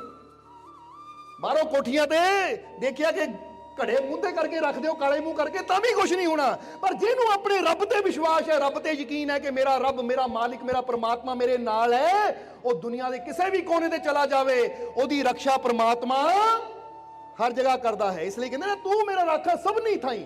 ਇੱਥੇ ਸਭਨੀ ਥਾਈਂ ਦੇ ਵਿੱਚ ਸਾਰੀਆਂ ਜਗ੍ਹਾ ਆ ਜਾਂਦੀਆਂ ਹੈ। ਫਿਰ ਇਹ ਨਹੀਂ ਦੇਖਿਆ ਜਾਂਦਾ ਕਿ ਮੈਂ ਘਰੇ ਤੇਰੀ ਰੱਖਿਆ ਕਰਨੀ ਹੈ ਜਾਂ ਮੈਂ ਦੁਕਾਨ ਤੇ ਤੇਰੀ ਰੱਖਿਆ ਕਰਨੀ ਹੈ। ਸਭਨੀ ਥਾਈਂ ਦਾ ਮਤਲਬ ਹੈ ਤੂੰ ਜਿੱਥੇ ਮਰਜ਼ੀ ਚਲਾ ਜਾ, ਚਾਹੇ ਪਤਾਲ 'ਚ ਚਲਾ ਜਾ, ਚਾਹੇ ਆਕਾਸ਼ 'ਚ ਚਲਾ ਜਾ, ਹਰ ਜਗ੍ਹਾ ਮੈਂ ਤੇਰੀ ਰੱਖਿਆ ਕਰੂੰਗਾ। ਇਹ ਕਹਿੰਦੇ ਹੈ ਗੁਰੂ। ਇਸ ਲਈ ਸਾਡੇ ਅੰਦਰ ਵਿਸ਼ਵਾਸ ਹੋਣਾ ਚਾਹੀਦਾ ਆਪਣੇ ਮਾਲਿਕ ਤੇ ਕਿ ਜਦ ਮੇਰਾ ਮਾਲਿਕ ਮੇਰੇ ਨਾਲ ਹੈ। ਜਿੱਦਾਂ ਹੀ ਇੱਕ ਗੱਲ ਕਹੀ ਥੀ, ਜब मेरा मालिक मेरे साथ है तो डरने की क्या, फिर डरना क्यों। ਇਹ ਵਿਸ਼ਵਾਸ, ਇਹ ਭਰੋਸਾ ਹੋਣਾ ਚਾਹੀਦਾ ਸਾਡੇ ਅੰਦਰ। ਇਸ ਲਈ ਅੱਜ ਆਪਣੇ ਅੰਦਰ ਉਹ ਵਿਸ਼ਵਾਸ, ਉਹ ਭਰੋਸਾ, ਉਹ ਯਕੀਨ ਪੈਦਾ ਕਰਨਾ ਹੈ ਅਸੀਂ ਕਿ ਜੇ ਸਾਡੇ ਜੀਵਨ 'ਚ ਸਾਨੂੰ ਲੱਗਦਾ ਵੀ ਹੈ ਕੋਈ ਕਮੀ ਹੈ, ਅੱਜ ਕਿਸੇ ਨੂੰ ਲੱਗਦਾ ਮੇਰਾ ਕੰਮ ਨਹੀਂ ਚੱਲਦਾ, ਅੱਜ ਕਿਸੇ ਨੂੰ ਲੱਗਦਾ ਮੇਰੇ ਜੀਵਨ 'ਚ ਕੋਈ ਦੁੱਖ ਹੈ, ਕੋਈ ਬਿਮਾਰੀ ਹੈ, ਅੱਜ ਕਿਸੇ ਨੂੰ ਲੱਗਦਾ ਮੇਰੇ ਜੀਵਨ 'ਚ ਕੋਈ ਚਿੰਤਾ ਹੈ, ਤਾਂ ਅੱਜ ਇੰਨਾ ਵਿਸ਼ਵਾਸ ਆਪਣੇ ਅੰਦਰ ਕਰਕੇ ਜਾਣਾ ਕਿ ਮੈਨੂੰ ਪੂਰਾ ਯਕੀਨ ਹੈ ਆਪਣੇ ਮਾਲਿਕ ਤੇ, ਮੈਨੂੰ ਪੂਰਾ ਵਿਸ਼ਵਾਸ ਹੈ ਆਪਣੇ ਪ੍ਰਮਾਤਮਾ ਪ੍ਰਭੂ ਤੇ ਕਿ ਮੇਰਾ ਦੁੱਖ ਜ਼ਰੂਰ ਦੂਰ ਹੋਏਗਾ, ਮੇਰੇ ਜੀਵਨ 'ਚ ਜ਼ਰੂਰ ਖੁਸ਼ੀਆਂ ਆਣਗੀਆਂ। ਕਿਉਂਕਿ ਗੱਲ ਸਿਰਫ ਕਨੈਕਸ਼ਨ ਜੋੜਨ ਦੀ ਹੈ। ਇਹ ਗੱਲ ਯਾਦ ਰੱਖੋ ਸਾਰੇ। ਹੁਣ ਜਰਾ ਧਿਆਨ ਦੇਣਾ, ਜਿੱਦਾਂ ਐਡੀਸਨ ਨੇ ਇੱਕ ਗੱਲ ਬੜੀ ਪਿਆਰੀ ਕਹੀ ਸੀ, ਸ਼ਾਇਦ ਤੁਸੀਂ ਪੜ੍ਹੀ ਵੀ ਹੋਵੇ। ਐਡੀਸਨ ਨੇ ਕਿਹਾ ਕਿ ਬਿਜਲੀ 'ਚ ਬੜੀ ਸ਼ਕਤੀ ਹੈ, ਪਰ ਉਪਯੋਗ ਉਹੀ ਇਹਦਾ ਕਰ ਪਾਉਂਦਾ ਜਿਹਨੂੰ ਪਤਾ ਹੁੰਦਾ ਹੈ ਕਿ ਇਹਨਾਂ ਤਾਰ ਕਿੱਦਾਂ ਜੋੜੀ ਜਾਂਦੀ ਹੈ। ਜਿੱਦਾਂ ਫਰਜ਼ ਕਰੋ ਇਸ ਲਈ ਸਾਊਂਡ ਚੱਲ ਰਹੀ ਹੈ ਜਾਂ ਪੱਖੇ ਘਰ 'ਚ ਚੱਲਦੇ ਹੈ, ਹੁਣ ਇਹਦਾ ਲਾਭ ਕੌਣ ਲੈ ਸਕਦਾ? ਜਿਹਨੂੰ ਪਤਾ ਹੋਵੇ ਤਾਰ ਕਿੱਦਾਂ ਜੋੜੀ ਜਾਂਦੀ ਹੈ। ਤੇ ਜੇ ਤਾਰ ਹੀ ਲਾਉਣ ਦਾ ਪਤਾ ਨਾ ਹੋਵੇ ਤਾਂ ਬੰਦਾ ਬਿਜਲੀ ਦਾ ਪੂਰਾ ਉਪਯੋਗ ਫਾਇਦਾ ਲੈ ਹੀ ਨਹੀਂ ਸਕਦਾ। ਹੁਣ ਜ਼ਰਾ ਸੋਚੋ, ਤੁਸੀਂ ਘਰ ਦੇ ਵਿੱਚ ਗੈਸ ਚੁੱਲ੍ਹਾ ਰੱਖਿਆ ਹੈ, ਜਿਹਨੂੰ ਪਤਾ ਹੈ ਕਿ ਇਦਾਂ ਬਟਨ ਘੁਮਾਉਣ ਨਾਲ ਇਹ ਜਗਣਾ ਹੈ, ਇਹ ਚੱਲਣਾ, ਉੱਤੇ ਬੰਦਾ ਰੋਟੀ ਵੀ ਬਣਾਉਂਦਾ, ਦਾਲ ਸਬਜ਼ੀ ਵੀ ਬਣਾਉਂਦਾ ਹੈ, ਪਰ ਜਿਹਨੂੰ ਉਹਦੇ ਬਾਰੇ ਪਤਾ ਹੀ ਨਾ ਹੋਵੇ ਉਹ ਉਹਦਾ ਲਾਭ ਵੀ ਨਹੀਂ ਲੈ ਸਕਦਾ। ਇਸੇ ਤਰ੍ਹਾਂ ਜਿੱਦਾਂ ਐਡੀਸਨ ਨੇ ਕਿਹਾ ਕਿ ਬਿਜਲੀ 'ਚ ਬੜੀ ਸ਼ਕਤੀ ਹੈ, ਔਰ ਅੱਜ ਦੇਖੋ ਉਹਦੀ ਸ਼ਕਤੀ ਦਾ ਕਿੰਨਾ ਉਪਯੋਗ ਵੀ ਕਰ ਰਹੇ ਅਸੀਂ। ਨਹੀਂ ਤਾਂ ਸੂਰਜ ਦਾ ਪਹਿਲਾਂ ਵੀ ਸੀ, ਪਰ ਅੱਜ ਉਪਯੋਗ ਕਰ ਰਹੇ ਕਿ ਸੋਲਰ ਸਿਸਟਮ ਲੱਗੇ।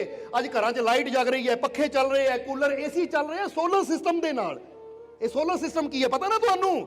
ਕਿ ਸੂਰਜ ਦੀ ਰੋਸ਼ਨੀ ਦੇ ਨਾਲ ਹੀ ਉਹ ਸਭ ਕੁਝ ਚੱਲ ਰਿਹਾ ਹੈ। ਜਰਾ ਹੁਣ ਸੋਚੋ, ਸੂਰਜ ਤਾਂ ਹਜ਼ਾਰਾਂ ਸਾਲ ਪਹਿਲਾਂ ਵੀ ਸੀ, ਪਰ ਉਦੋਂ ਨਹੀਂ ਕਿਸੇ ਨੇ ਤਾਂ ਉਪਯੋਗ ਕੀਤਾ। ਸਮਝਦੇ ਹੋ ਕਿ ਨਹੀਂ? ਉਦੋਂ ਨਹੀਂ ਕਿਸੇ ਨੇ ਇਹਦਾ ਫਾਇਦਾ ਲਿਆ।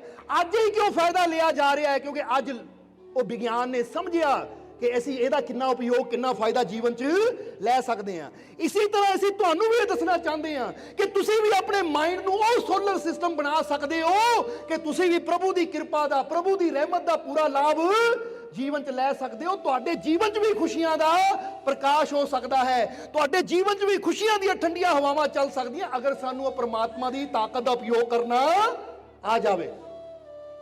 ਕਿਉਂਕਿ ਉਹਦੀ ਰਹਿਮਤ ਤਾਂ ਹਰ ਜਗ੍ਹਾ ਹੀ ਹੈ, ਪਰ ਉਹਦਾ ਇਸਤੇਮਾਲ ਅਸੀਂ ਕਿੱਦਾਂ ਕਰਨਾ ਹੈ? ਹੁਣ ਜ਼ਰਾ ਗੌਰ ਕਰਨਾ, ਉਹਦਾ ਇਸਤੇਮਾਲ ਕੌਣ ਕਰ ਸਕਦਾ ਹੈ? ਉਹਦੀ ਰਹਿਮਤ ਨੂੰ ਪ੍ਰਾਪਤ ਕੌਣ ਕਰ ਸਕਦਾ? ਜਿਹਦੇ ਅੰਦਰ ਕੀ ਹੋਵੇ? ਜਵਾਬ ਦਿਓ ਸਾਨੂੰ। ਵਿਸ਼ਵਾਸ। ਕਿਉਂਕਿ ਵਿਸ਼ਵਾਸ ਹੀ ਉਹ ਤਾਰ ਹੈ, ਵਿਸ਼ਵਾਸ ਹੀ ਉਹ ਕਨੈਕਸ਼ਨ ਹੈ ਜੋ ਤੁਹਾਨੂੰ ਪ੍ਰਮਾਤਮਾ ਦੇ ਨਾਲ ਜੋੜਦਾ ਹੈ। ਇਸ ਲਈ ਜੇ ਤੁਸੀਂ ਜੀਵਨ 'ਚ ਖੁਸ਼ੀਆਂ ਚਾਹੁੰਦੇ ਹੋ ਤਾਂ ਅੱਜ ਆਪਣੇ ਮਨ 'ਚ ਫੈਸਲਾ ਕਰ ਲੈਣਾ ਹੈ ਕਿ ਮੈਂ ਆਪਣੇ ਮਾਲਿਕ ਤੇ ਪੂਰਾ ਵਿਸ਼ਵਾਸ ਰੱਖਣਾ ਹੈ। ਔਰ ਜਿੱਦਾਂ ਦੱਸੇ ਨਾ ਪ੍ਰੋਗਰਾਮਿੰਗ, ਕਿਉਂਕਿ ਜਿੱਦਾਂ ਦੇ ਅੰਦਰ ਸਾਡੇ ਵਿਚਾਰ ਜਾਣਗੇ ਉਦਾਂ ਦਾ ਸਾਡਾ ਮਨ। ਹੁਣ ਸਤਸੰਗ 'ਚ ਤੁਸੀਂ ਬੈਠੇ ਹੋ, ਜਰਾ ਸੋਚੋ, ਹੁਣ ਸਤਸੰਗ 'ਚ ਤੁਸੀਂ ਬੈਠੇ ਹੋ, ਤੁਹਾਡੇ ਅੰਦਰ ਵਿਸ਼ਵਾਸ ਪੈਦਾ ਹੋ ਰਿਹਾ ਜਾਂ ਨਹੀਂ? ਜਵਾਬ ਦਿਓ, ਸੱਚ ਦੱਸਿਓ।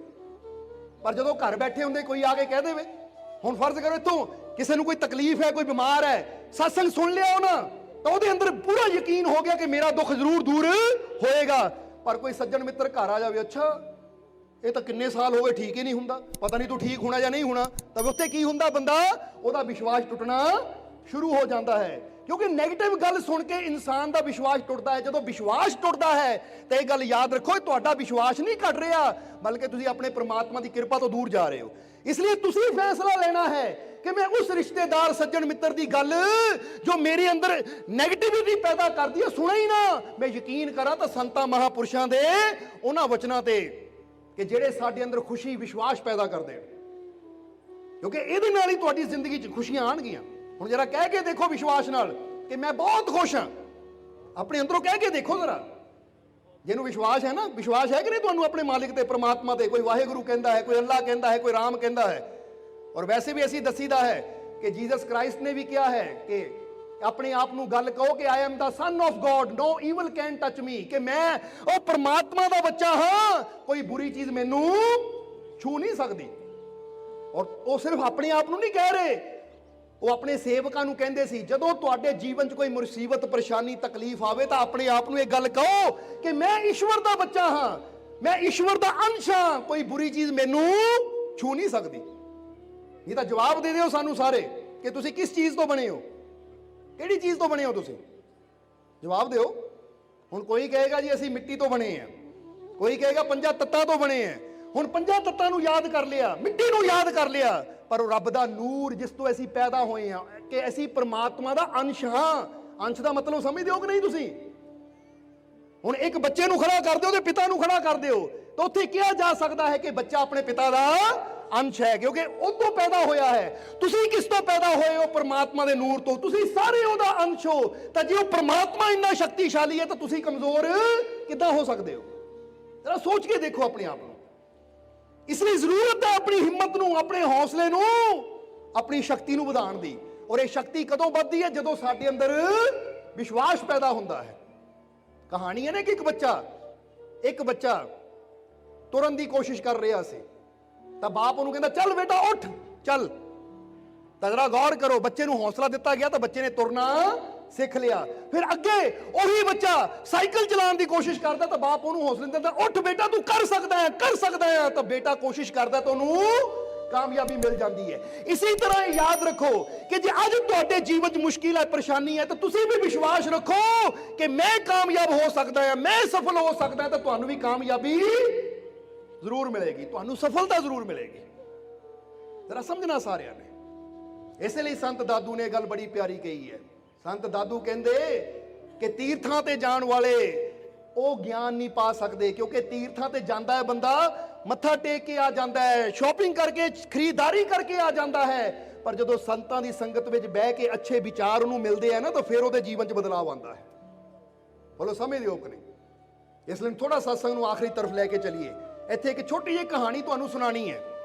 ਇਹ ਕਹਾਣੀ ਸਾਨੂੰ ਬੜੀ ਪਿਆਰੀ ਲੱਗਦੀ ਹੈ ਕਿ ਇਹ ਦੁਨੀਆ ਤੇ ਕਿੰਨੇ ਕਿਸਮ ਦੇ ਇਨਸਾਨ ਹੁੰਦੇ ਆ। ਹੁਣ ਤੁਸੀਂ ਚੈੱਕ ਕਰਨਾ ਹੈ ਕਿ ਤੁਸੀਂ ਕਿਹੜੇ ਇਨਸਾਨ ਬਣਨਾ ਹੈ। ਬੋਲੋ ਸਮਝਦੇ ਹੋ ਕਿ ਨਹੀਂ? ਕਿਉਂਕਿ ਕਿਹਾ ਗਿਆ ਨਾ ਕਿ ਸ਼ਬਦ ਬੜਾ ਪਿਆਰਾ ਹੈ ਕਿ ਸੱਚਾ ਪ੍ਰੇਮੀ ਜੋ ਵੀ ਹੋਏ, ਹਰੀ ਕਿਰਪਾ ਕੋ ਪਾਵੇ सोए। सच्चा प्रेमी जो भी होए हरि कृपा को पावे सोए। सच्चा प्रेमी कैसे होए अब मैं सोई बखानू तोए। ये शब्द बड़ा प्यारा कबीर साहब दा। वो कहंदे जिहड़ा सच्चा प्रेमी होएगा प्रभु दी कृपा नू ਉਹੀ ਪਾ ਸਕਦਾ ਹੈ। ਹੁਣ ਸੱਚੇ ਪ੍ਰੇਮੀ ਅਸੀਂ ਕਿੱਦਾਂ ਬਣ ਸਕਦੇ ਹਾਂ? ਕਬੀਰ ਸਾਹਿਬ ਨੇ ਉਹਦੀਆਂ ਨਿਸ਼ਾਨੀਆਂ ਦਸੀਆਂ ਹੈ। ਹੁਣ ਉਹਦੀਆਂ ਨਿਸ਼ਾਨੀਆਂ ਤੁਸੀਂ ਵੀ ਸੁਣ ਲੈਣੀਆਂ, ਤਾਂ ਫਿਰ ਆਪਣੇ ਆਪ ਨੂੰ ਚੈੱਕ ਕਰਨਾ ਕਿ ਇਹ ਨਿਸ਼ਾਨੀ ਮੇਰੇ ਅੰਦਰ ਹੈ ਜਾਂ ਨਹੀਂ ਹੈ। ਜੇ ਇਹ ਗੁਣ ਮੇਰੇ ਅੰਦਰ ਹੈ ਤਾਂ ਫਿਰ ਮੈਂ ਸੱਚਾ ਪ੍ਰੇਮੀ ਹਾਂ, ਤਾਂ ਜੇ ਇਹ ਗੁਣ ਮੇਰੇ ਅੰਦਰ ਨਹੀਂ ਹੈ ਤਾਂ ਫਿਰ ਮੈਨੂੰ ਸੁਧਾਰ ਕਰਨ ਦੀ ਜ਼ਰੂਰਤ ਹੈ। ਫਿਰ ਹੀ ਮੈਂ ਪ੍ਰਭੂ ਦੀ ਕਿਰਪਾ ਨੂੰ ਪਾ ਸਕਦਾ ਹਾਂ। ਉਹ ਕਿਹੜੇ ਗੁਣ ਦੱਸਿਆ ਕਬੀਰ ਸਾਹਿਬ ਨੇ ਕਿ ਸੱਚਾ ਪ੍ਰੇਮੀ ਜੋ ਵੀ ਹੋਏ ਹਰੀ ਕਿਰਪਾ ਕੋ पावे सोए। सच्चा प्रेमी कैसे होए अब मैं सोई बखानू तोए। हुण की कहंदे है अगली लाइन दे विच, हुण दस रहे हैं प्रेमी दे गुण। वो कहंदे सच्चा प्रेमी वो हुंदा है। सच्चा प्रेमी कैसे होए अब मैं सोई बखानू तोए। पहले साधे बचन को। सच्चा प्रेमी की करदा? पहला किहनू साधदा है? साधन का मतलब शोध करना, कंट्रोल करना।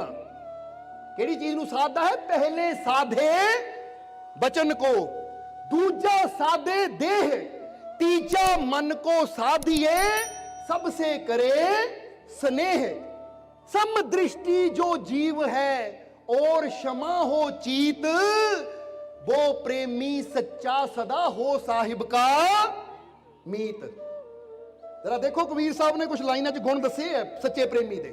सो ਅਸੀਂ ਚਾਹੁੰਦੇ ਗੁਣਾਂ ਨੂੰ ਤੁਸੀਂ ਵੀ ਸਮਝ ਲਓ ਤਾਂ ਕਿ ਤੁਹਾਡੇ ਅੰਦਰ ਵੀ ਉਹ ਪ੍ਰਭੂ ਦੀ ਕਿਰਪਾ ਨੂੰ ਪਾਉਣ ਵਾਲੀ ਉਹ ਭਾਵਨਾ ਜੋ ਹੈ ਨਾ ਉਹ ਪੂਰੀ ਹੋ ਸਕੇ, ਤਾਂ ਕਿ ਉਹਦੀ ਕਿਰਪਾ ਤੁਹਾਨੂੰ ਮਿਲ ਸਕੇ। ਉਹ ਕਹਿੰਦੇ ਸੱਚਾ ਪ੍ਰੇਮੀ ਜਿਹੜਾ ਹੋਏਗਾ ਨਾ ਪ੍ਰਮਾਤਮਾ ਦਾ, ਹੁਣ ਤੁਸੀਂ ਜਿੰਨਾ ਮਰਜ਼ੀ ਕਹੀ ਜਾਓ ਮੈਂ ਰੱਬ ਨਾਲ ਬਹੁਤ ਪਿਆਰ ਕਰਦਾ, ਮੈਂ ਭਗਵਾਨ ਨਾਲ ਬਹੁਤ ਪਿਆਰ ਕਰਦਾ, ਮੈਂ ਵਾਹਿਗੁਰੂ ਅੱਲਾਹ ਨਾਲ ਬਹੁਤ ਪਿਆਰ ਕਰਦਾ ਹਾਂ, ਤਾਂ ਕਬੀਰ ਸਾਹਿਬ ਕਹਿੰਦੇ ਸਿਰਫ ਜਵਾਨੀ ਕਹਿਣ ਨਾਲ ਪ੍ਰੇਮ ਨਹੀਂ ਹੁੰਦਾ। ਜਿਹੜਾ ਸੱਚਾ ਪ੍ਰੇਮੀ ਹੋਏਗਾ ਉਹਦੇ ਅੰਦਰ ਕੁਆਲਿਟੀਆਂ, ਖੂਬੀਆਂ ਕਿਹੜੀਆਂ ਹੋਣਗੀਆਂ? ਹੁਣ ਉਹ ਖੂਬੀਆਂ ਆਪਣੇ ਅੰਦਰ ਪੈਦਾ ਕਰਨੀਆਂ ਹੈ ਤਾਂ ਕਿ ਜਿਹੜਾ ਆਉਣ ਵਾਲਾ ਸਾਲ ਚੜੇ ਨਾ ਅਸੀਂ ਐਸੇ ਬਣ ਜਾਈਏ ਕਿ ਆਉਣ ਵਾਲਾ ਹਰ ਪਲ, ਹਰ ਘੜੀ, ਹਰ ਦਿਨ ਸਾਡੇ ਵਾਸਤੇ ਪ੍ਰਭੂ ਦੀ ਕਿਰਪਾ ਨਾਲ ਭਰਿਆ ਹੋਵੇ।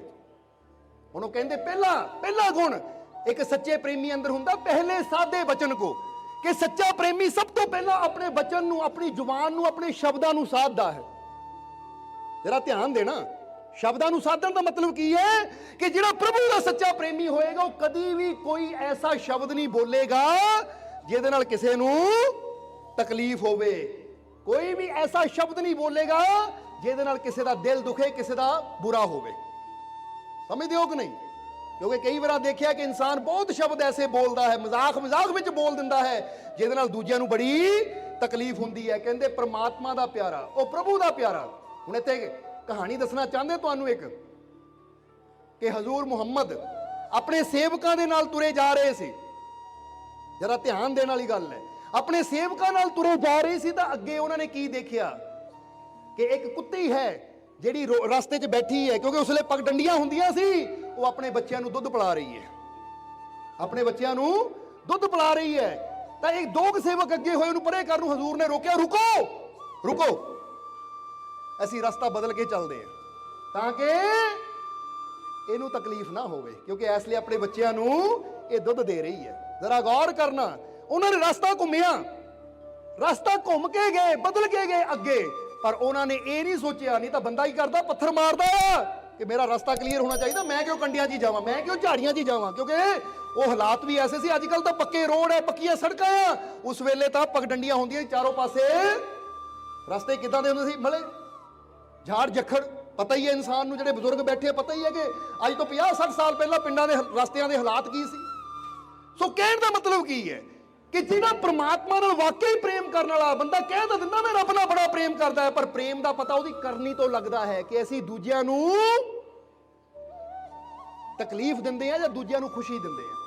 ਜ਼ੁਬਾਨ ਤੋਂ ਅਸੀਂ ਕਹੀ ਜਾਈਏ, ਜ਼ੁਬਾਨ ਤੋਂ ਕਹੀ ਜਾਈਏ ਮੈਂ ਰੱਬ ਨੂੰ ਬਹੁਤ ਪਿਆਰ ਕਰਦਾ, ਪਰ ਸਾਡੀ ਕਰਨੀ ਐਸੀ ਹੋਵੇ ਕਿ ਰੱਬ ਦੇ ਬੰਦਿਆਂ ਨੂੰ ਹੀ ਅਸੀਂ ਤਕਲੀਫ ਦੇਈ ਜਾਈਏ, ਰੱਬ ਦੇ ਬੰਦਿਆਂ ਨੂੰ ਦੁੱਖ ਦੇਈ ਜਾਈਏ, ਤਾਂ ਫਿਰ ਅਸੀਂ ਕਦੀ ਪ੍ਰਮਾਤਮਾ ਦੇ ਪਿਆਰੇ ਹੋ ਹੀ ਨਹੀਂ ਸਕਦੇ। ਇਸ ਲਈ ਅੱਜ ਇੱਕ ਫੈਸਲਾ ਅਸੀਂ ਲੈਣਾ ਹੈ। ਬੋਲੋ ਲਓਗੇ ਕਿ ਨਹੀਂ? ਜੇ ਚਾਹੁੰਦੇ ਹੋ ਪ੍ਰਭੂ ਦੀ ਕਿਰਪਾ ਨੂੰ ਪ੍ਰਾਪਤ ਕਰਨਾ ਤਾਂ ਅੱਜ ਇਹ ਫੈਸਲਾ ਲੈ ਲਓ ਕਿ ਮੈਂ ਆਪਣੀ ਜ਼ੁਬਾਨ ਨੂੰ, ਆਪਣੇ ਬੋਲਾਂ ਨੂੰ ਸਾਧਣਾ ਹੈ। ਸਾਧਨ ਦਾ ਮਤਲਬ ਕੀ ਹੈ? ਕਿ ਮੈਂ ਕੋਈ ਵੀ ਜ਼ੁਬਾਨ ਤੋਂ ਐਸਾ ਬੋਲ ਨਹੀਂ ਬੋਲਣਾ ਜਿੰਨਾ ਕਿਸੇ ਨੂੰ ਤਕਲੀਫ ਹੋਵੇ। ਹੁਣ ਕਈਆਂ ਨੂੰ ਆਦਤ ਹੁੰਦੀ ਨਿੰਦਿਆ ਕਰਨ ਦੀ, ਚੁਗਲੀ ਕਰਨ ਦੀ, ਦੂਜਿਆਂ ਨੂੰ ਨਿੰਦਣ ਦੀ, ਕ੍ਰਿਟਿਸਾਈਜ਼ ਕਰਨ ਦੀ, ਆਲੋਚਨਾ ਕਰਨ ਦੀ। ਸੋ ਅੱਜ ਤੋਂ ਇਹ ਫੈਸਲਾ ਲਓ ਕਿ ਜੇ ਮੈਂ ਵਾਕਈ ਜੀਵਨ 'ਚ ਪ੍ਰਭੂ ਦੀ ਕਿਰਪਾ ਚਾਹੁੰਦਾ ਤਾਂ ਮੈਂ ਕਿਸੇ ਦੀ ਆਲੋਚਨਾ ਨਹੀਂ ਕਰਨੀ, ਮੈਂ ਕਿਸੇ ਨੂੰ ਬੁਰਾ ਨਹੀਂ ਬੋਲਣਾ। ਹੁਣ ਇੱਥੇ ਦੂਜੀ ਗੱਲ ਵੀ, ਨਾ ਮੈਂ ਕਿਸੇ ਨੂੰ ਬੁਰਾ ਬੋਲਣਾ ਹੈ ਤਾਂ ਨਾ ਮੈਂ ਆਪਣੇ ਬਾਰੇ ਬੁਰਾ ਬੋਲਣਾ ਹੈ। ਬੋਲੋ ਸਮਝਦੇ ਹੋ ਕਿ ਨਹੀਂ? ਕਿਉਂਕਿ ਕਈ ਵਾਰ ਬੰਦਾ ਇਹ ਵੀ ਕਹਿੰਦਾ ਹੈ ਕਿਤੇ ਮੇਰੇ ਨਾਲ ਇਦਾਂ ਨਾ ਹੋ ਜਾਵੇ, ਕਿਤੇ ਮੇਰਾ ਬੁਰਾ ਨਾ ਹੋ ਜਾਵੇ। ਕੀ ਤੁਸੀਂ ਚਾਹੁੰਦੇ ਹੋ ਕਿ ਬੁਰਾ ਹੋਵੇ? ਜੇ ਨਹੀਂ ਚਾਹੁੰਦੇ, ਜੇ ਚਾਹੁੰਦੇ ਹੀ ਨਹੀਂ ਤਾਂ ਬੋਲੀਏ ਵੀ ਨਾ, ਬਲਕਿ ਬੋਲਾਂ 'ਚ ਵੀ ਵਿਸ਼ਵਾਸ ਹੋਵੇ, ਬੋਲਾਂ 'ਚ ਵੀ ਯਕੀਨ ਹੋਵੇ ਕਿ ਜੇ ਮੁਸ਼ਕਿਲ ਵੀ ਹੈ ਤਾਂ ਬੋਲ ਕੀ ਹੋਣ, ਕੋਈ ਨਹੀਂ, ਮੈਨੂੰ ਯਕੀਨ ਹੈ ਆਪਣੇ ਰੱਬ ਤੇ, ਇਹ ਮੁਸ਼ਕਿਲ ਦੂਰ ਹੋ ਜਾਏਗੀ। ਤਾਂ ਫਿਰ ਰੱਬ ਵੀ ਕੀ ਕਹਿੰਦਾ ਹੈ ਕਿ ਦੇਖੋ ਇਹ ਬੰਦੇ ਨੇ ਮੇਰੇ ਤੇ ਯਕੀਨ ਰੱਖਿਆ ਤੇ ਇਹਦੇ ਦੁੱਖਾਂ ਨੂੰ ਮੈਂ ਦੂਰ ਵੀ ਕਰਨਾ ਹੈ। ਇਸ ਲਈ ਆਪਣੇ ਵਚਨ ਨੂੰ ਸਾਧੋ, ਕਿਉਂਕਿ ਸੁਣਨ ਦਾ ਮਤਲਬ ਇਹ ਨਹੀਂ ਹੈ ਕਿ ਇੱਥੇ ਬਹਿ ਕੇ ਸਿਰਫ ਸੁਣ ਲਿਆ ਜਾਂ ਗਰਦਨ ਹਿਲਾਤੀ ਠੀਕ ਹੈ ਔਰ ਘਰ ਜਾ ਕੇ ਅਮਲ ਨਾ ਕੀਤਾ। ਘਰ ਜਾ ਕੇ ਅਮਲ ਵੀ ਕਰਨਾ ਹੈ। ਯਾਦ ਰੱਖੋਗੇ ਕਿ ਨਹੀਂ ਕਿ ਆਪਣੇ ਵਚਨਾਂ ਨੂੰ ਸਾਧਨਾ ਹੈ। ਜੇ ਪ੍ਰਭੂ ਦੇ ਸੱਚੇ ਪ੍ਰੇਮੀ ਬਣਨਾ ਹੈ, ਜੇ ਉਹਦੀ ਕਿਰਪਾ ਨੂੰ ਪ੍ਰਾਪਤ ਕਰਨਾ ਹੈ, ਜੇ ਪ੍ਰਮਾਤਮਾ ਨੂੰ ਪਾਣਾ ਹੈ, ਆਨੰਦ ਨੂੰ, ਸ਼ਾਂਤੀ, ਸਕੂਨ ਨੂੰ ਪਾਣਾ ਹੈ, ਤਾਂ ਫਿਰ ਕੁਝ ਜੀਵਨ ਦੇ ਨਿਯਮ ਬਣਾਉਣੇ ਪੈਣਗੇ।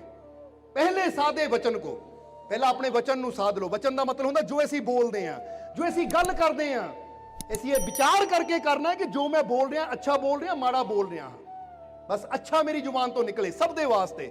ਤਾਂ ਹੀ ਤਾਂ ਗੁਰਬਾਣੀ ਅੰਦਰ ਵੀ ਆਂਦਾ, ਨਾਨਕ ਨਾਮ ਚੜ੍ਹਦੀ ਕਲਾ ਤੇਰੇ ਭਾਣੇ ਸਰਬਤ ਦਾ ਭਲਾ, ਸਰਬਤ ਦੇ ਭਲੇ ਦੀ ਭਾਵਨਾ ਹੋਵੇ ਸਾਡੇ ਅੰਦਰ।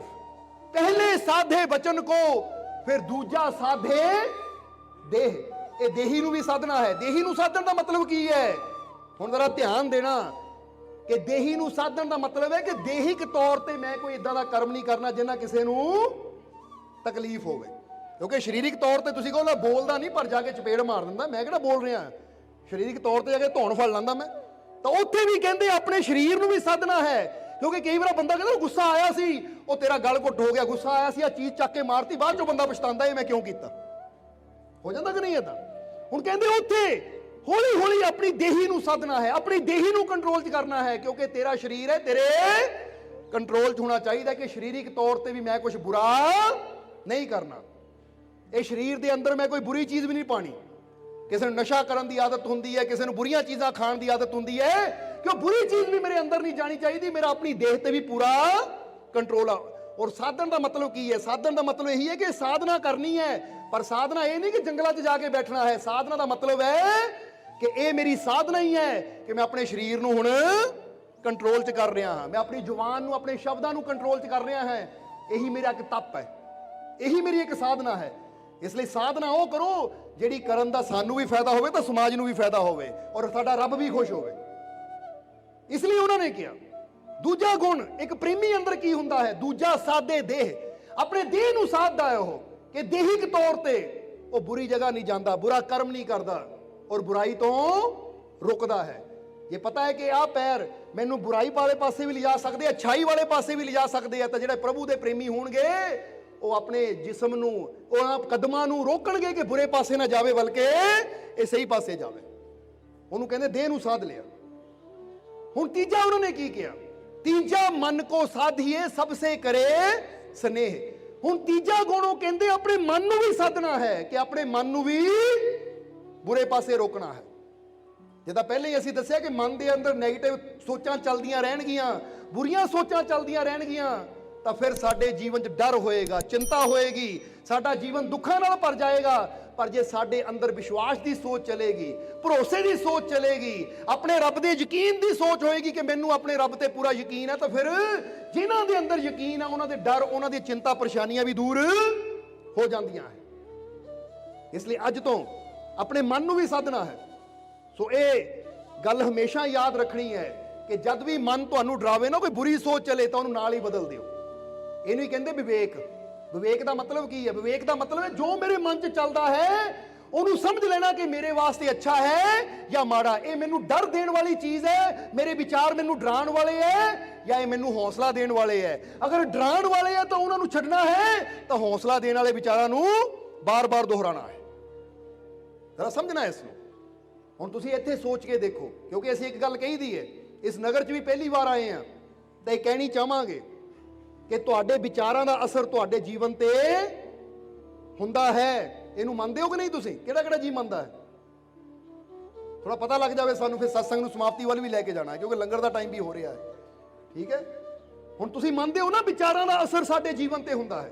ਹੁਣ ਕਈ ਜੀਵ ਕਹਿਣਗੇ ਜੀ ਕਿੱਦਾਂ ਸਾਡੇ ਜੀਵਨ ਤੇ ਵਿਚਾਰਾਂ ਦਾ ਅਸਰ ਕਿੱਦਾਂ ਹੁੰਦਾ ਹੈ? ਤੇ ਅਸੀਂ ਕਈ ਵਾਰ ਦੱਸਿਆ ਹੈ, ਪਰ ਜਿੱਦਾਂ ਦੱਸਿਆ ਅੱਜ ਪਹਿਲੀ ਵਾਰ ਇੱਥੇ ਆਏ ਹਾਂ ਤਾਂ ਦੱਸਣਾ ਚਾਹਾਂਗੇ, ਪ੍ਰੈਕਟੀਕਲੀ ਕਰਨਾ ਚਾਹਾਂਗੇ ਕਿ ਜ਼ਰਾ ਇੱਕ ਚੀਜ਼ ਨੂੰ ਗੌਰ ਨਾਲ ਸਮਝਣਾ ਕਿ ਸਾਡੇ ਵਿਚਾਰਾਂ ਦਾ ਅਸਰ ਸਾਡੇ ਜੀਵਨ ਤੇ ਕਿੱਦਾਂ ਹੁੰਦਾ ਹੈ। ਕਿ ਹੁਣ ਬੈਠੇ ਬੈਠੇ ਬੰਦਾ ਦੁੱਖ ਦੀ ਗੱਲ ਯਾਦ ਕਰਨਾ ਸ਼ੁਰੂ ਕਰ ਦੇਵੇ ਤਾਂ ਬੰਦੇ ਦੀ ਅੱਖਾਂ 'ਚ ਪਾਣੀ ਆ ਜਾਂਦਾ ਕਿ ਨਹੀਂ? ਤੁਸੀਂ ਕੋਈ ਦੁੱਖ ਦੀ ਗੱਲ ਯਾਦ ਕਰੋ, ਕੋਈ ਪਿਆਰਾ ਸੀ ਤੁਹਾਡਾ ਵਿਛੜ ਗਿਆ। ਹੁਣ ਕਈ ਐਸੇ ਬੱਚੇ ਹੁੰਦੇ ਆ ਕਿ ਮਾਂ ਨੂੰ ਗੁਜ਼ਰੀ ਨੂੰ ਜਾਂ ਬਾਪ ਨੂੰ ਗੁਜ਼ਰੇ ਨੂੰ ਸਮਾਂ ਹੁੰਦਾ, ਪਰ ਫਿਰ ਵੀ ਅੱਜ ਯਾਦ ਕਰਕੇ ਉਹ ਰੋਣਾ ਸ਼ੁਰੂ ਕਰ ਦਿੰਦੇ ਆ। ਹੁਣ ਦੁੱਖ ਦੀ ਗੱਲ ਜਦੋਂ ਯਾਦ ਕਰਦੇ ਆ ਤਾਂ ਅੱਜ ਉਹ ਦੁੱਖ ਸਾਡੇ ਸਾਹਮਣੇ ਨਹੀਂ ਹੈ, ਪਰ ਸਿਰਫ ਅਸੀਂ ਉਹਦੇ ਬਾਰੇ ਸੋਚਦੇ ਹਾਂ ਤਾਂ ਸਾਡੀਆਂ ਅੱਖਾਂ 'ਚ ਪਾਣੀ ਆ ਜਾਂਦਾ ਹੈ। ਆ ਜਾਂਦਾ ਕਿ ਨਹੀਂ?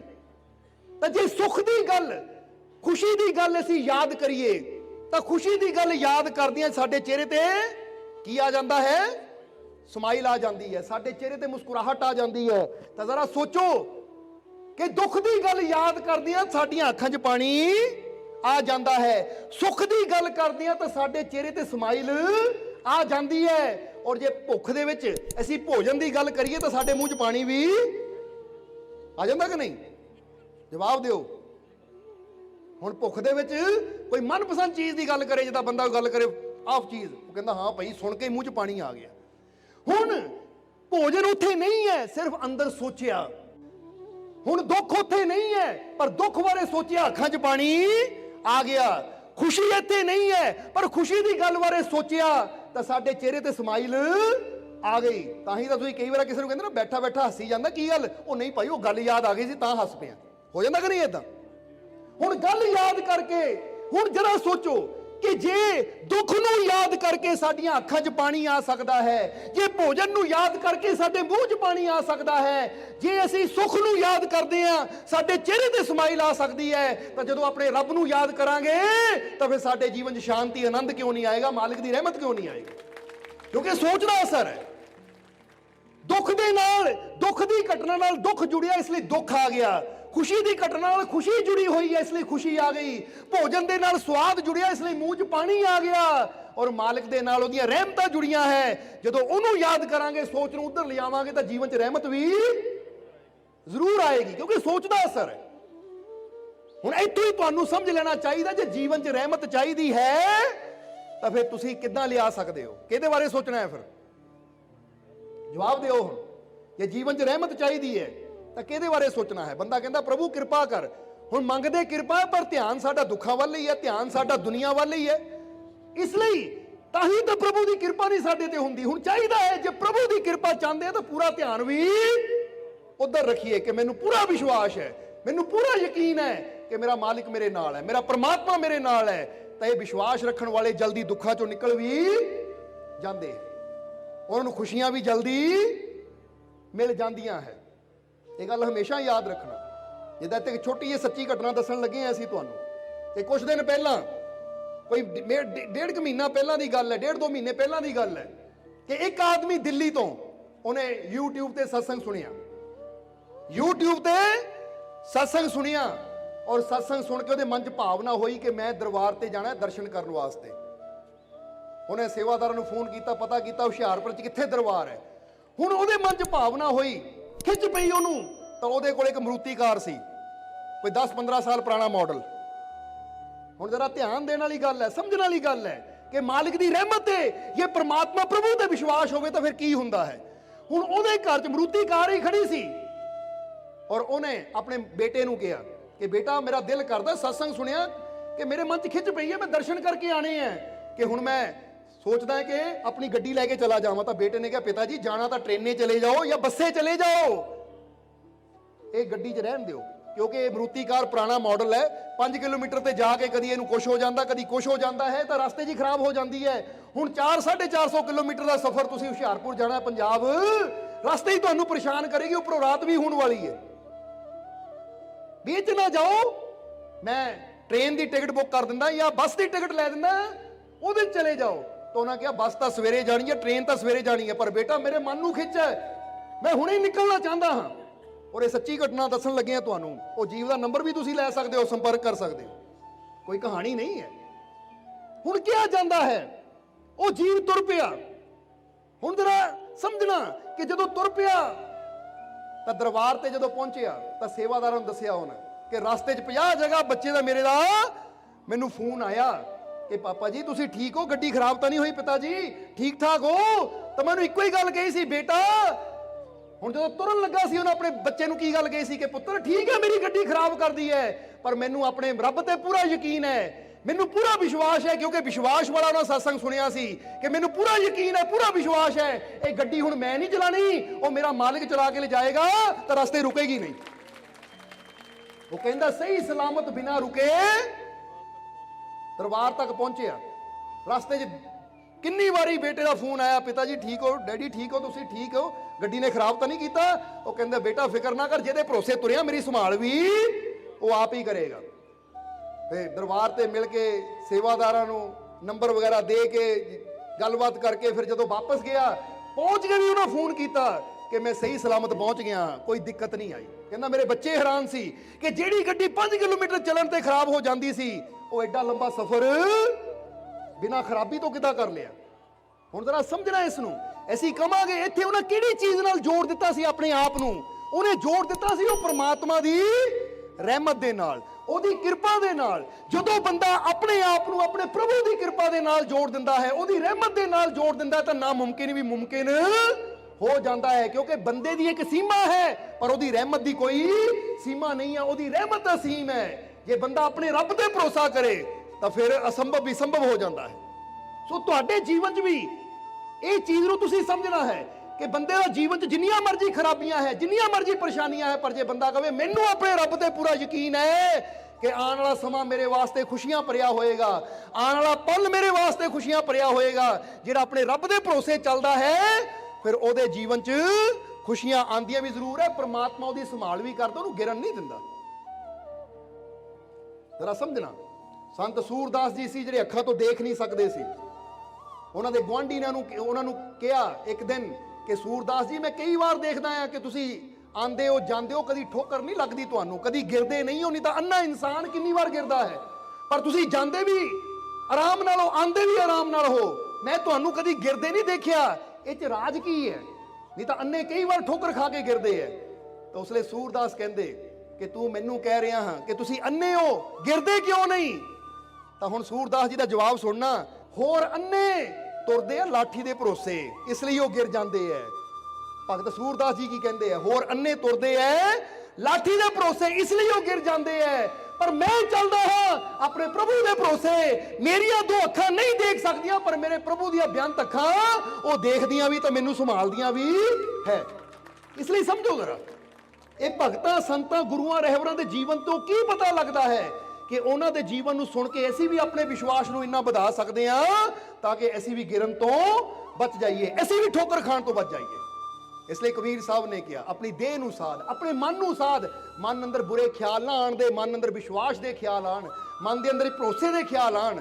ਔਰ ਆਖਰੀ ਲਾਈਨ 'ਚ ਉਹਨਾਂ ਨੇ ਜੋ ਕਿਹਾ ਉਹ ਸਮਝਾਈਏ ਤਾਂ ਫਿਰ ਸਤਸੰਗ ਦੀ ਸਮਾਪਤੀ ਕਰੀਏ। ਆਖਰੀ ਲਾਈਨ 'ਚ ਕਬੀਰ ਸਾਹਿਬ ਕਹਿੰਦੇ ਹੈ ਕਿ ਸਮਦ੍ਰਿਸ਼ਟੀ ਜੋ ਜੀਵ ਹੈ ਔਰ क्षमा ਹੋ ਚੀਤ। ਕਿ ਪ੍ਰਭੂ ਦਾ ਪ੍ਰੇਮੀ ਸਮਦ੍ਰਿਸ਼ਟੀ ਹੁੰਦਾ ਹੈ। ਸਮਦ੍ਰਿਸ਼ਟੀ ਦਾ ਮਤਲਬ ਸਮਝ ਲਿਓ ਕਿ ਉਹਦੀਆਂ ਨਜ਼ਰਾਂ 'ਚ ਕੋਈ ਉੱਚਾ, ਕੋਈ ਨੀਵਾਂ, ਕੋਈ ਅਮੀਰ, ਕੋਈ ਗਰੀਬ, ਕੋਈ ਜਾਤ, ਕੋਈ ਧਰਮ ਨਹੀਂ ਹੁੰਦਾ। ਜਿਹੜਾ ਪ੍ਰਭੂ ਦਾ ਪ੍ਰੇਮੀ ਹੋਏਗਾ ਉਹਦੀਆਂ ਨਜ਼ਰਾਂ 'ਚ ਸਾਰੇ ਇੱਕ ਬਰਾਬਰ ਹੋਣਗੇ। ਨਾ ਕੋ ਵੈਰੀ ਨਾ ਹੀ ਬੇਗਾਨਾ, ਸਗਲ ਸੰਗੀ ਹਮਕੋ ਵਨਿਆਈ। ਉਹ ਕਹਿੰਦਾ ਹੁਣ ਸਾਰੇ ਹੀ ਮੇਰੇ, ਸਮਦ੍ਰਿਸ਼ਟੀ ਇਹਨੂੰ ਕਹਿੰਦੇ ਹੈ। ਹੁਣ ਇਨਸਾਨ ਪ੍ਰਭੂ ਦੇ ਪ੍ਰੇਮ ਦੀ ਗੱਲ ਤਾਂ ਕਰਦਾ, ਪਰ ਨਾਲ ਹੀ ਫਰਕ ਵੀ ਰੱਖਦਾ ਹੈ। ਅਮੀਰੀ ਦਾ, ਗਰੀਬੀ ਦਾ, ਜਾਤਾਂ ਦਾ, ਪਾਤਾਂ ਦਾ, ਧਰਮਾਂ ਦਾ ਵੀ ਫਰਕ ਰੱਖਦਾ ਇਨਸਾਨ। ਹੁਣ ਜਿਹੜਾ ਇਦਾਂ ਦੇ ਫਰਕ ਭੇਦ ਭਾਵ ਦਿਲ 'ਚ ਲੈ ਕੇ ਬੈਠਾ, ਹਾਲੇ ਪ੍ਰਭੂ ਦਾ ਪ੍ਰੇਮੀ ਹੋ ਹੀ ਨਹੀਂ ਸਕਦਾ।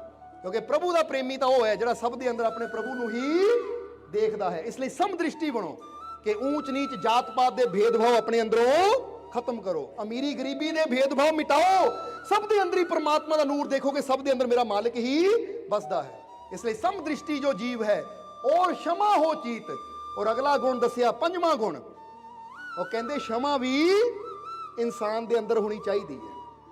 ਸਮਦ੍ਰਿਸ਼ਟੀ ਹੋਣਾ ਚਾਹੀਦਾ ਹੈ ਔਰ ਨਾਲ क्षमा ਦਾ ਗੁਣ ਵੀ ਹੋਣਾ ਚਾਹੀਦਾ। क्षमा ਦਾ ਮਤਲਬ ਤੁਸੀਂ ਸਮਝਦੇ ਹੋ ਨਾ ਕਿ ਹਰੇਕ ਨੂੰ क्षमा ਕਰ ਦੇਣਾ। ਕੋਈ ਤੁਹਾਡੇ ਤੋਂ ਮਾਫੀ ਮੰਗਦਾ ਹੈ ਤਾਂ ਕਈ ਵਾਰ ਬੰਦਾ ਕਹਿੰਦਾ ਮੈਂ ਨਹੀਂ ਮਾਫ ਕਰਦਾ। ਤਾਂ ਅਸੀਂ ਕਈ ਵਾਰ ਦੱਸਿਆ, ਯਾਦ ਰੱਖ, ਜੇ ਉਹਦੀ ਗਲਤੀ ਤੇ ਤੂੰ ਉਹਨੂੰ ਮਾਫ ਨਾ ਕੀਤਾ ਤਾਂ ਤੇਰੀਆਂ ਗਲਤੀਆਂ ਤੇ ਰੱਬ ਨੇ ਵੀ ਤੈਨੂੰ ਮਾਫ ਨਹੀਂ ਕਰਨਾ। ਤਾਂ ਜੇ ਉਹਦੀ ਗਲਤੀ ਤੇ ਤੂੰ क्षमा ਕਰ ਦੂੰ ਕਿ ਠੀਕ ਹੈ ਉਹਨਾਂ ਗਲਤੀ ਕੀਤੀ ਪਰ ਐ ਮਾਲਿਕ ਮੈਨੂੰ ਮਾਫ ਕੀਤਾ, ਤਾਂ ਫਿਰ ਪ੍ਰਮਾਤਮਾ ਵੀ ਕਹਿੰਦਾ ਹੈ ਕਿ ਜੇ ਤੂੰ ਦੂਜਿਆਂ ਨੂੰ ਮਾਫ ਕਰ ਸਕਦਾ ਤਾਂ ਅੱਜ ਮੈਂ ਤੈਨੂੰ ਮਾਫ ਕਰਦਾ। ਇਸ ਲਈ जीसस क्राइस्ट ने भी किया है। इतने लाइन उन्हें दोहरावांगे कि धन्य है वो जीव जो क्षमा करते हैं क्योंकि उनको ही क्षमा किया जाएगा।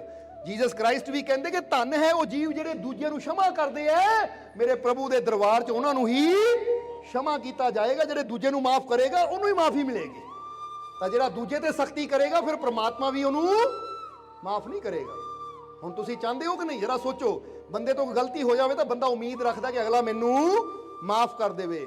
ਹੁਣ ਜਿੱਦਾਂ ਬੰਦਾ ਆਪ ਉਮੀਦ ਰੱਖਦਾ ਦੂਜਾ ਮੈਨੂੰ ਮਾਫ ਕਰ ਦੇਵੇ, ਜਾਂ ਬੰਦਾ ਉਮੀਦ ਰੱਖਦਾ ਕਿ ਮੈਂ ਰੱਬ ਤੋਂ ਮਾਫੀ ਮੰਗਾ ਤਾਂ ਰੱਬ ਮੈਨੂੰ ਮਾਫ ਕਰ ਦੇਵੇ, ਤਾਂ ਫਿਰ ਦੂਜਿਆਂ ਨੂੰ ਮਾਫ ਕਰਨ ਦੀ ਭਾਵਨਾ ਆਪਣੇ ਅੰਦਰ ਵੀ ਪੈਦਾ ਕਰੋ, ਕਿਉਂਕਿ ਜੋ ਮੈਂ ਦੂਜਿਆਂ ਨੂੰ ਦੇਣਾ ਉਹੀ ਮੈਨੂੰ ਅੱਗਿਓਂ ਮਿਲਣਾ ਹੈ। ਇਸ ਲਈ ਕਬੀਰ ਸਾਹਿਬ ਕਹਿੰਦੇ ਪ੍ਰੇਮੀ ਦੇ ਅੰਦਰ ਸਮਦ੍ਰਿਸ਼ਟੀ ਵਾਲਾ ਗੁਣ ਔਰ ਪੰਜਵਾਂ ਗੁਣ, ਯਾਨੀ ਇਹ ਪੰਜ ਗੁਣ ਇੱਕ ਵਾਰ ਦੱਸ ਦਈਏ, ਆਪਣੀ ਜ਼ੁਬਾਨ ਨੂੰ ਸਾਧਨਾ, ਆਪਣੀ ਦੇਹ ਨੂੰ ਸਾਧਨਾ ਦੂਜਾ, ਆਪਣੇ ਮਨ ਨੂੰ ਸਾਧਨਾ ਤੀਜਾ, ਸਮਦ੍ਰਿਸ਼ਟੀ ਬਣਨਾ, ਸਾਰਿਆਂ ਨੂੰ ਇੱਕ ਨਜ਼ਰ ਨਾਲ ਦੇਖਣਾ, ਭੇਦਭਾਵ ਨਹੀਂ ਰੱਖਣਾ, ਕੋਈ ਜਾਤੀ ਪਾਤੀ ਨੂੰ ਲੈ ਕੇ ਊਚ ਨੀਚ ਦਾ ਭੇਦਭਾਵ ਨਾ ਮਨ ਚ ਹੋਵੇ, ਚੌਥਾ।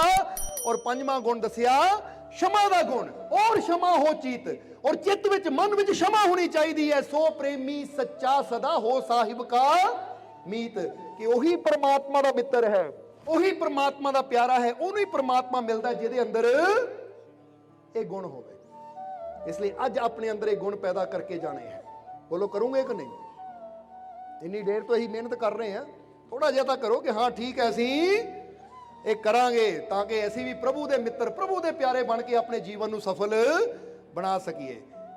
ਕਿਉਂਕਿ ਜੇ ਉਹਦੇ ਨਾਲ ਪਿਆਰ ਪਾਵਾਂਗੇ ਨਾ ਤਾਂ ਸਭ ਸੁਖ ਦਾਤਾ ਰਾਮ ਹੈ, ਦੂਸਰਾ ਨਾ ਹੈ ਕੋਈ, ਤਾਂ ਸਾਰੇ ਸੁੱਖਾਂ ਦਾ ਦਾਤਾ ਵੀ ਉਹੀ ਹੈ। ਜੇ ਉਹ ਕਰਮ ਕਰਾਂਗੇ ਜਿਹਦੇ ਨਾਲ ਉਹਦੇ ਨੇੜੇ ਹੋਵਾਂਗੇ, ਉਹਦੀ ਪ੍ਰਾਪਤੀ ਹੋਏਗੀ, ਤਾਂ ਫਿਰ ਹੀ ਸਾਡੇ ਜੀਵਨ 'ਚ ਖੁਸ਼ੀਆਂ ਆਣਗੀਆਂ। ਇਸ ਲਈ ਅੱਜ ਤੋਂ ਵਹਿਮਾਂ ਨੂੰ ਛੱਡੋ, ਭਰਮਾਂ ਨੂੰ ਛੱਡੋ। ਬੋਲੋ ਸਮਝਦੇ ਹੋ ਕਿ ਨਹੀਂ? ਇਹ ਤਾਂ ਪਹਿਲਾਂ ਦੱਸਿਆ ਨਾ ਕਿ ਨਜ਼ਰ ਦਾ ਕੋਈ ਡਰਦਾ ਰਹਿੰਦਾ, ਕੋਈ ਕਿਸੇ ਚੀਜ਼ ਤੋਂ ਡਰਦਾ ਰਹਿੰਦਾ ਹੈ, ਕੋਈ ਦੇਖਿਆ ਕੁੱਤਿਆਂ ਬਿੱਲੀਆਂ ਤੋਂ ਡਰਦਾ ਰਹਿੰਦਾ, ਰਸਤਾ ਕੱਟ ਗਿਆ। ਇਦਾਂ ਦੇ ਭਰਮਾਂ ਨੂੰ ਛੱਡੋ, ਆਪਣੇ ਰੱਬ ਤੇ ਵਿਸ਼ਵਾਸ ਰੱਖੋ, ਆਪਣੇ ਰੱਬ ਤੇ ਭਰੋਸਾ ਰੱਖੋ ਕਿ ਮੈਨੂੰ ਪੂਰਾ ਵਿਸ਼ਵਾਸ ਹੈ, ਪੂਰਾ ਯਕੀਨ ਹੈ, ਮੈਂ ਕਿਤੇ ਵੀ ਹੋਵਾਂ ਮੇਰਾ ਰੱਬ ਮੇਰੇ ਨਾਲ ਹੈ, ਉਹ ਮੇਰੀ ਹਰ ਜਗ੍ਹਾ ਸੰਭਾਲ ਜ਼ਰੂਰ ਕਰੇਗਾ। ਬੋਲੋ ਸਮਝਦੇ ਹੋ ਕਿ ਨਹੀਂ? ਇਸ ਲਈ ਇਸ ਲਈ ਕਿਸੇ ਦੇ ਕੋਈ ਦਰਦ ਤਾਂ ਨਹੀਂ, ਕਿਸੇ ਸਿਰ ਦਰਦ, ਪੇਟ ਦਰਦ, ਕਮਰ ਦਰਦ, ਕੋਈ ਇਦਾਂ ਦੀ ਪ੍ਰੋਬਲਮ ਤਾਂ ਨਹੀਂ ਕਿਸੇ ਨੂੰ ਇਸ ਲਈ ਬੈਠੇ ਨੂੰ? ਜੇ ਹੈ ਤਾਂ ਚਲੋ ਹੁਣ ਲਾਸਟ ਵਿੱਚ ਅਸੀਂ ਕੀ ਕਹਿਣਾ ਹੈ ਕਿ ਮੈਨੂੰ ਆਪਣੇ ਮਾਲਿਕ ਤੇ, ਆਪਣੇ ਰੱਬ ਤੇ, ਪਰਮਾਤਮਾ ਤੇ ਪੂਰਾ ਵਿਸ਼ਵਾਸ ਹੈ। ਮੈਨੂੰ ਆਪਣੇ ਰੱਬ ਤੇ, ਮਾਲਿਕ ਤੇ ਪੂਰਾ, ਮੈਨੂੰ ਆਪਣੇ ਮਾਲਿਕ ਤੇ ਪੂਰਾ, ਮੈਨੂੰ ਆਪਣੇ ਮਾਲਿਕ ਤੇ ਪੂਰਾ। ਜਰਾ ਜੋਸ਼ ਨਾਲ ਕਹਿ ਦਿਓ, ਜਿੰਨਾ ਕਹੋਗੇ ਨਾ ਉਨੀ એનર્ਜੀ ਤੁਹਾਡੀ ਵਧਣੀ ਹੈ।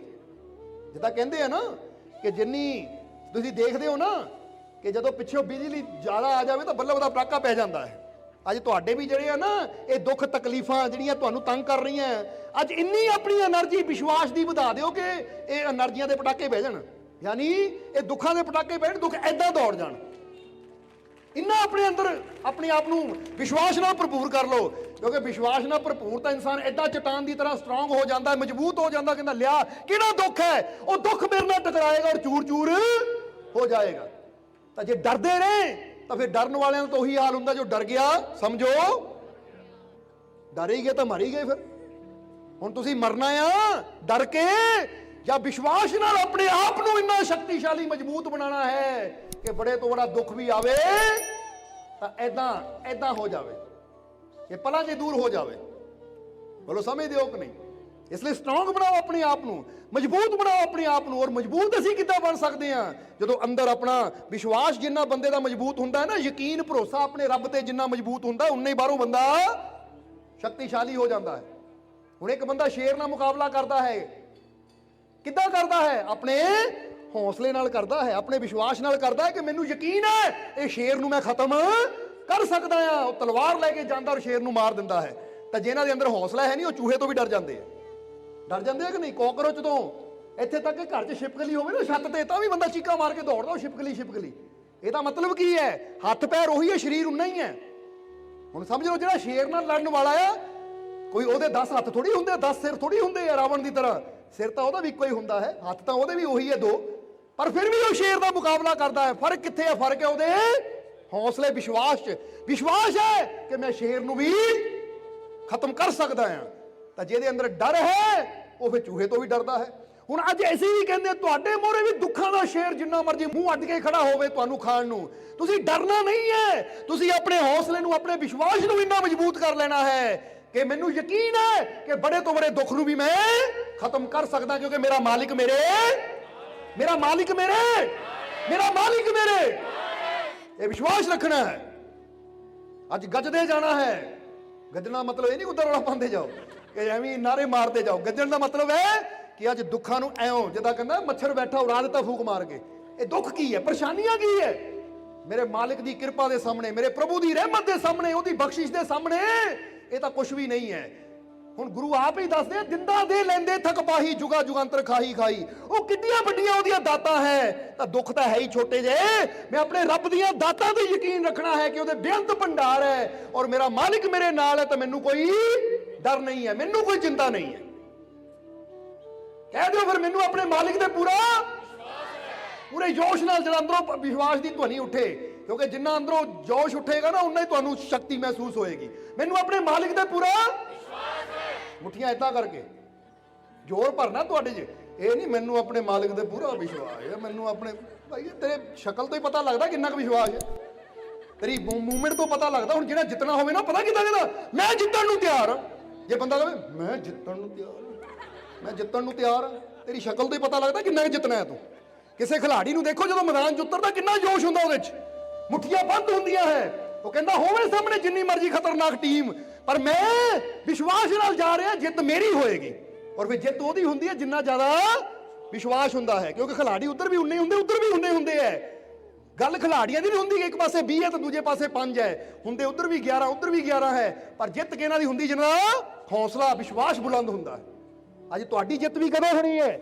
ਅਸੀਂ ਜਿੱਤ ਲੈਣਾ ਹੈ ਆਉਣ ਵਾਲੇ ਸਾਲ ਨੂੰ ਅੱਜ ਹੀ, ਕਿ ਮੈਨੂੰ ਵਿਸ਼ਵਾਸ ਹੈ ਕਿ ਆਉਣ ਵਾਲਾ ਸਾਲ ਮੇਰੇ ਵਾਸਤੇ ਖੁਸ਼ੀਆਂ ਭਰਿਆ, ਮੇਰੇ ਵਾਸਤੇ ਖੁਸ਼ੀਆਂ ਭਰਿਆ। ਮੈਨੂੰ ਪੂਰਾ ਵਿਸ਼ਵਾਸ ਹੈ ਸਾਲ ਮੇਰੇ ਵਾਸਤੇ ਖੁਸ਼ੀਆਂ ਭਰਿਆ। ਜਦੋਂ ਦੇਖੋ ਤੁਹਾਡੀ ਐਸੀ એનર્ਜੀ ਜਾਣੀ ਹੈ ਨਾ, ਤਾਂ ਪ੍ਰਮਾਤਮਾ ਨੇ ਕਹਿਣਾ ਦੇਖੋ ਇਹ ਕਿੰਨੇ ਵਿਸ਼ਵਾਸ ਨਾਲ ਕਹਿ ਰਿਹਾ ਹੈ, ਜਾ ਇਹਦਾ ਸਾਲ ਖੁਸ਼ੀਆਂ ਭਰਿਆ ਹੋਏਗਾ। ਕਿਉਂਕਿ ਪ੍ਰਮਾਤਮਾ ਨੂੰ ਕੀ ਹੈ, ਉਧਰੋਂ ਤਾਂ ਆਵਾਜ਼ ਹੀ ਆਣੀ ਹੈ ਨਾ, ਉਹਨਾਂ ਦਾ ਵਚਨ ਹੀ ਕਰਨਾ ਹੈ, ਹੋ ਜਾ ਤਾਂ ਹੋ ਗਿਆ। ਪਰ ਹੁੰਦਾ ਉਹਨਾਂ ਵਾਸਤੇ ਜਿਨ੍ਹਾਂ ਦੇ ਅੰਦਰ ਵਿਸ਼ਵਾਸ ਹੈ। ਬੋਲੋ ਸਮਝਦੇ ਹੋ ਕਿ ਨਹੀਂ?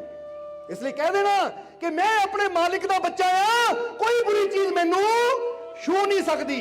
ਮੈਂ ਆਪਣੇ ਮਾਲਿਕ ਦਾ, ਕੋਈ ਬੁਰੀ ਚੀਜ਼ ਮੈਨੂੰ, ਮੈਂ ਆਪਣੇ ਮਾਲਿਕ ਦਾ ਬੱਚਾ ਹਾਂ, ਕੋਈ ਬੁਰੀ ਚੀਜ਼ ਮੈਨੂੰ। ਬਸ ਅੱਜ ਤੋਂ ਇਹ ਰੱਖਣਾ, ਜਦੋਂ ਵੀ ਕੋਈ ਡਰ ਲੱਗੇ ਨਾ, ਉਹ ਮੈਂ ਆਪਣੇ ਮਾਲਿਕ ਦਾ ਬੱਚਾ ਆ, ਮੈਂ ਉਹਦਾ ਅੰਸ਼ ਹੈ, ਕੋਈ ਬੁਰੀ ਚੀਜ਼ ਮੇਰੇ ਲਾਗੇ। ਦੇਖ ਲਓ ਕਿੰਨੇ ਦਿਨ ਹੋ ਗਏ ਧੁੰਦ ਨੂੰ, ਅੱਜ ਸੂਰਜ ਚੜਿਆ ਕਿ ਨਹੀਂ? ਚੜਿਆ ਕਿ ਨਹੀਂ? ਜਵਾਬ ਦੇ ਦਿਓ ਸਾਨੂੰ। ਕਹਿੰਦੇ ਸੀਗੇ ਹਾਂਸਰੋ ਵਿੱਚ ਬਹੁਤ ਦਿਨ ਹੋ ਗਏ ਧੁੰਦ ਹੀ ਪੈ ਰਹੀ ਹੈ। ਅਸੀਂ ਕਿਹਾ ਕੋਈ ਨਹੀਂ, ਅੱਜ ਸੂਰਜ ਚੜ ਜਾਣਾ ਹੈ, ਕਿਉਂਕਿ ਅੱਜ ਪਰੇਸ਼ਾਨੀਆਂ ਦੀ, ਵਹਿਮਾਂ ਭਰਮਾਂ ਦੀ ਧੁੰਦ ਨੂੰ ਹਟਾਣੀ ਤਾਂ ਆਏ ਆ, ਇਹ ਖੁਸ਼ੀਆਂ ਦਾ ਪ੍ਰਕਾਸ਼ ਤੁਹਾਡੇ ਜੀਵਨ 'ਚ ਲੈ ਕੇ ਆਣੀ ਤਾਂ ਆਏ ਆ ਅਸੀਂ। ਇਸ ਲਈ ਆਪਣੇ ਵਿਸ਼ਵਾਸ ਨੂੰ ਇੰਨਾ ਬੁਲੰਦ ਕਰੋ ਕਿ ਜਿੱਦਾਂ ਇਹ ਸੂਰਜ ਚਮਕਿਆ ਨਾ, ਇਹਦੇ ਤੁਹਾਡੇ ਵਿਸ਼ਵਾਸ ਦਾ ਸੂਰਜ ਜਿੱਦਾਂ ਚਮਕੇ ਕਿ ਤੁਹਾਡੇ ਦੁੱਖਾਂ ਦੇ ਅੰਧੇਰੇ ਦੂਰ ਹੋ ਜਾਣ। ਇਹ ਪੂਰੀ ਤਰ੍ਹਾਂ ਵਿਸ਼ਵਾਸ ਨਾਲ ਭਰ ਲਓ ਆਪਣੇ ਆਪ ਨੂੰ, ਹੌਸਲੇ ਨਾਲ ਭਰ ਲਓ ਆਪਣੇ ਆਪ ਨੂੰ, ਸ਼ਕਤੀ ਨਾਲ ਭਰ ਲਓ ਆਪਣੇ ਆਪ ਨੂੰ, ਕਿਉਂਕਿ ਤੁਸੀਂ ਸ਼ਕਤੀਸ਼ਾਲੀ ਦੇ ਬੱਚੇ ਹੋ, ਪਰਮਾਤਮਾ ਦੇ ਬੱਚੇ ਹੋ। ਕਿਹੜਾ ਕਿਹੜਾ ਮੰਨਦਾ ਕਿ ਮੈਂ ਆਪਣੇ ਰੱਬ ਦਾ ਬੱਚਾ ਹਾਂ? ਉਹ ਵਾਹਿਗੁਰੂ, ਅੱਲਾ, ਰਾਮ, ਤੁਸੀਂ ਜੋ ਵੀ ਉਹਨੂੰ ਕਹਿੰਦੇ ਹੋ ਕਿ ਮੈਂ, ਉਹ ਪਰਮਾਤਮਾ ਕਹਿੰਦਾ, ਭਗਵਾਨ ਕਹਿੰਦਾ, ਈਸ਼ਵਰ ਕਹਿੰਦਾ, ਅੱਲਾ ਕਹਿੰਦਾ, ਰਾਮ ਕਹਿੰਦਾ, ਵਾਹਿਗੁਰੂ ਕਹਿੰਦਾ, ਜੋ ਵੀ ਤੁਸੀਂ ਕਹਿੰਦੇ ਹੋ, ਨਾਮ ਅਨੇਕਾਂ ਹੀ ਪਰ ਹੈ ਇੱਕੋ ਹੀ ਸ਼ਕਤੀ। ਜੇ ਤੁਸੀਂ ਮੰਨਦੇ ਹੋ ਕਿ ਉਹਦਾ ਨੂਰ ਮੇਰੇ ਅੰਦਰ ਹੈ, ਉਹਦੀ ਤਾਕਤ ਮੇਰੇ ਅੰਦਰ ਹੈ, ਤਾਂ ਫਿਰ ਅੱਜ ਇਹ ਵੀ ਮੰਨ ਲਓ ਕਿ ਮੈਂ ਇੱਕ ਸ਼ਕਤੀਸ਼ਾਲੀ ਆਤਮਾ ਹੂੰ, ਕਿਉਂਕਿ ਤੁਸੀਂ ਆਤਮਾ ਹੋ, ਪਰਮਾਤਮਾ ਦਾ ਅੰਸ਼ ਹੋ। ਸਰੀਰ ਮੰਨਦੇ ਹੋ ਕਿ ਆਤਮਾ ਮੰਨਦੇ ਹੋ? ਆਪਣੇ ਆਪ ਨੂੰ ਸੱਚ ਦੱਸਿਓ। ਆਤਮਾ ਨਿਕਲ ਗਈ, ਸਰੀਰ ਤਾਂ ਮਿੱਟੀ ਹੋ ਗਿਆ ਨਾ, ਸੁਆਹ ਹੋ ਗਿਆ। ਇਹ ਤਾਂ ਸੁਆਹ ਹੈ, ਅਸਲੀ ਕੰਮ ਤਾਂ ਅੰਦਰ ਕਿਹੜੀ ਕਰ ਰਹੀ ਹੈ? ਆਤਮਾ ਕਰ ਰਹੀ ਹੈ। ਤਾਂ ਮਤਲਬ ਤੁਸੀਂ ਆਤਮਾ ਹੋ, ਤੁਸੀਂ ਸਰੀਰ ਨਹੀਂ ਹੋ। ਸਰੀਰ ਤਾਂ ਇੱਕ ਸਾਧਨ ਹੈ, ਕੰਮ ਤਾਂ ਸਾਰਾ ਉਹ ਰੂਹ ਕਰ ਰਹੀ ਹੈ, ਆਤਮਾ ਕਰ ਰਹੀ ਹੈ। ਔਰ ਆਤਮਾ ਕਿਹਦੀ ਅੰਸ਼ ਹੈ? ਪਰਮਾਤਮਾ ਦੀ। ਉਹ ਪਰਮਾਤਮਾ ਹੈ, ਤੁਸੀਂ ਆਤਮਾ ਹੋ, ਉਹਦਾ ਰੂਪ ਹੈ ਤੁਹਾਡੇ ਅੰਦਰ। ਹੁਣ ਇਹਨੂੰ ਏਦਾਂ ਹੀ ਸਮਝ ਲਓ ਜਿੱਦਾਂ ਕੋਈ ਸਮੁੰਦਰ ਚੋਂ ਪਾਣੀ ਭਰ ਲਵੇ ਬੋਤਲ ਵਿੱਚ। ਹੁਣ ਪਾਣੀ ਸਮੁੰਦਰ ਦਾ ਹੀ ਹੈ, ਪਰ ਇਸ ਲਈ ਬੋਤਲ ਚ ਉਹਦੀ ਇੱਕ ਸੀਮਾ ਹੈ, ਪਰ ਜਿਹੜੇ ਗੁਣ ਉਹ ਸਮੁੰਦਰ ਦੇ, ਉਹੀ ਗੁਣ ਇਹਦੇ ਅੰਦਰ ਵੀ ਹੈ। ਜੇ ਪਰਮਾਤਮਾ ਸ਼ਕਤੀਸ਼ਾਲੀ ਹੈ ਤਾਂ ਤੁਸੀਂ ਵੀ ਸ਼ਕਤੀਸ਼ਾਲੀ ਹੋ। ਹੁਣ 5 ਵਾਰ ਕਹਿਣਾ ਇਹ, ਔਰ ਉਸ ਤੋਂ ਬਾਅਦ ਵਿੱਚ ਸਤਸੰਗ ਦੀ ਸਮਾਪਤੀ ਕਰਾਂਗੇ। ਮੁੱਠੀਆਂ ਬੰਦ ਕਰਕੇ ਪੂਰੇ ਜੋਸ਼ ਨਾਲ, ਮੈਂ ਇੱਕ ਸ਼ਕਤੀਸ਼ਾਲੀ ਆਤਮਾ ਹੂੰ, मैं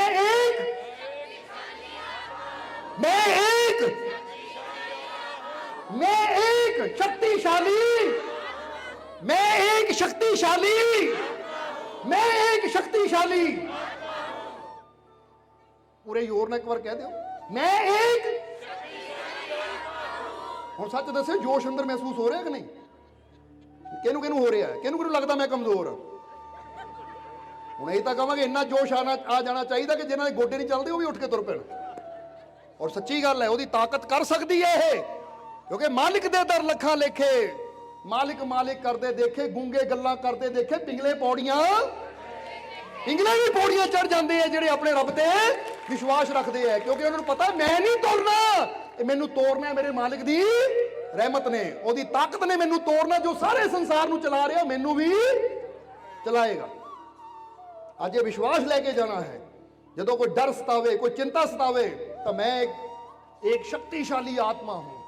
अपने अंदर दोहराओ इनू पूरे विश्वास नाल। शीशे मोरे खड़ के देखो अपने आप नू कि मैं शरीर नहीं हां, मेरे अंदर वो शक्तिशाली परमात्मा की शक्ति है और मैं कमजोर नहीं हां, मैं एक शक्तिशाली आत्मा हूं। देखो इदां दा जोश आएगा कि तुसी जो कल तक नहीं करते सी अज करना शुरू कर दोगे। पर एक गल ये भी कह दी, शक्ति का प्रदर्शन किते होर नहीं करना, एक दूजे नू कुੱਟਣ मारन ते। ਇਹ शक्ति तां आ कि ਅਸੀਂ ਹੁਣ ਬੰਦਾ ਕਵੇ, ਔਰਤ ਘਰ ਜਾ ਕੇ ਕਵੇ ਆਪਣੇ ਪਤੀ ਨੂੰ, ਦੇਖ ਮੈਂ ਸ਼ਕਤੀਸ਼ਾਲੀ ਆਤਮਾ ਤੈਨੂੰ ਦੱਸਦੀ ਆ ਜ਼ਰਾ, ਜਾਂ ਪਤੀ ਕਵੇ ਮੈਂ ਸ਼ਕਤੀਸ਼ਾਲੀ ਆਤਮਾ ਤੈਨੂੰ, ਨਹੀਂ ਐਦਾਂ ਨਹੀਂ। ਇਹ ਸ਼ਕਤੀਸ਼ਾਲੀ ਕਾਦੇ ਵਾਸਤੇ ਬਣਨਾ ਹੈ? ਆਪਣੇ ਡਰਾਂ ਵਾਸਤੇ, ਆਪਣੀਆਂ ਬਿਮਾਰੀਆਂ ਵਾਸਤੇ, ਕਿ ਮੈਂ ਬਿਮਾਰੀ ਤੋਂ ਨਹੀਂ ਡਰਨਾ, ਮੈਂ ਕਿਸੇ ਦੁੱਖ ਕਿਸੇ ਚਿੰਤਾ ਤੋਂ ਨਹੀਂ ਡਰਨਾ, ਕਿਉਂਕਿ ਮੈਂ ਇੱਕ ਸ਼ਕਤੀਸ਼ਾਲੀ ਹੋ ਕਿ ਨਹੀਂ? ਤੁਸੀਂ ਵਿਸ਼ਵਾਸ ਹੈ ਕਿ ਨਹੀਂ? ਤਾਂ ਬਸ ਅੱਜ ਇਹ ਸ਼ਕਤੀ ਲੈ ਕੇ ਜਾਣਾ, ਸ਼ਕਤੀਮੰਤ ਰਹਿ ਕੇ ਤੁਰਦੇ ਫਿਰਦੇ ਉੱਠਦੇ ਬੈਠਦੇ ਮਹਿਸੂਸ ਕਰੋਗੇ ਤਾਂ ਤੁਸੀਂ ਆਪ ਫੀਲ ਕਰੋਗੇ ਕਿ ਵਾਕਈ। ਇਸ ਲਈ ਅੱਜ ਤੋਂ ਸਾਰੀਆਂ ਚਿੰਤਾਵਾਂ ਛੱਡੋ, ਸਾਰੇ ਫਿਕਰ ਛੱਡੋ, ਆਪਣੇ ਮਾਲਿਕ ਤੇ ਵਿਸ਼ਵਾਸ ਰੱਖੋ ਕਿ ਮੇਰਾ ਮਾਲਿਕ ਮੇਰੇ ਨਾਲ ਹੈ। ਆਉਣ ਵਾਲਾ ਹਰ ਪਲ ਮੇਰੇ ਵਾਸਤੇ, ਆਉਣ ਵਾਲਾ ਹਰ ਪਲ ਮੇਰੇ ਵਾਸਤੇ ਖੁਸ਼ੀਆਂ ਭਰਿਆ, ਆਉਣ ਵਾਲਾ ਹਰ ਪਲ ਮੇਰੇ ਵਾਸਤੇ ਖੁਸ਼ੀਆਂ ਭਰਿਆ। ਇਸ ਲਈ ਕਦੀ ਇਹ ਨਹੀਂ ਸੋਚਣਾ ਕੱਲ ਨੂੰ ਮੈਂ ਬਿਮਾਰ ਨਾ ਹੋ ਜਾਵਾਂ, ਕੱਲ ਨੂੰ ਮੈਨੂੰ ਇਦਾਂ ਨਾ ਹੋ ਜਾਵੇ, ਕੱਲ ਨੂੰ ਪਤਾ ਨਹੀਂ। ਕਿਉਂਕਿ ਜਿਨ੍ਹਾਂ ਨੂੰ ਆਪਣੇ ਰੱਬ ਤੇ ਯਕੀਨ, ਉਹੀ ਸੋਚਦੇ ਆਉਣ ਵਾਲਾ ਹਰ ਪਲ ਮੇਰੇ ਵਾਸਤੇ खुशियां भरिया होएगा, कामयाबी भरिया होएगा, सफलता भरिया होएगा, क्योंकि मेरा मालिक मेरे सोना सोना मेरा मुर्शिद सोना, सोना सोना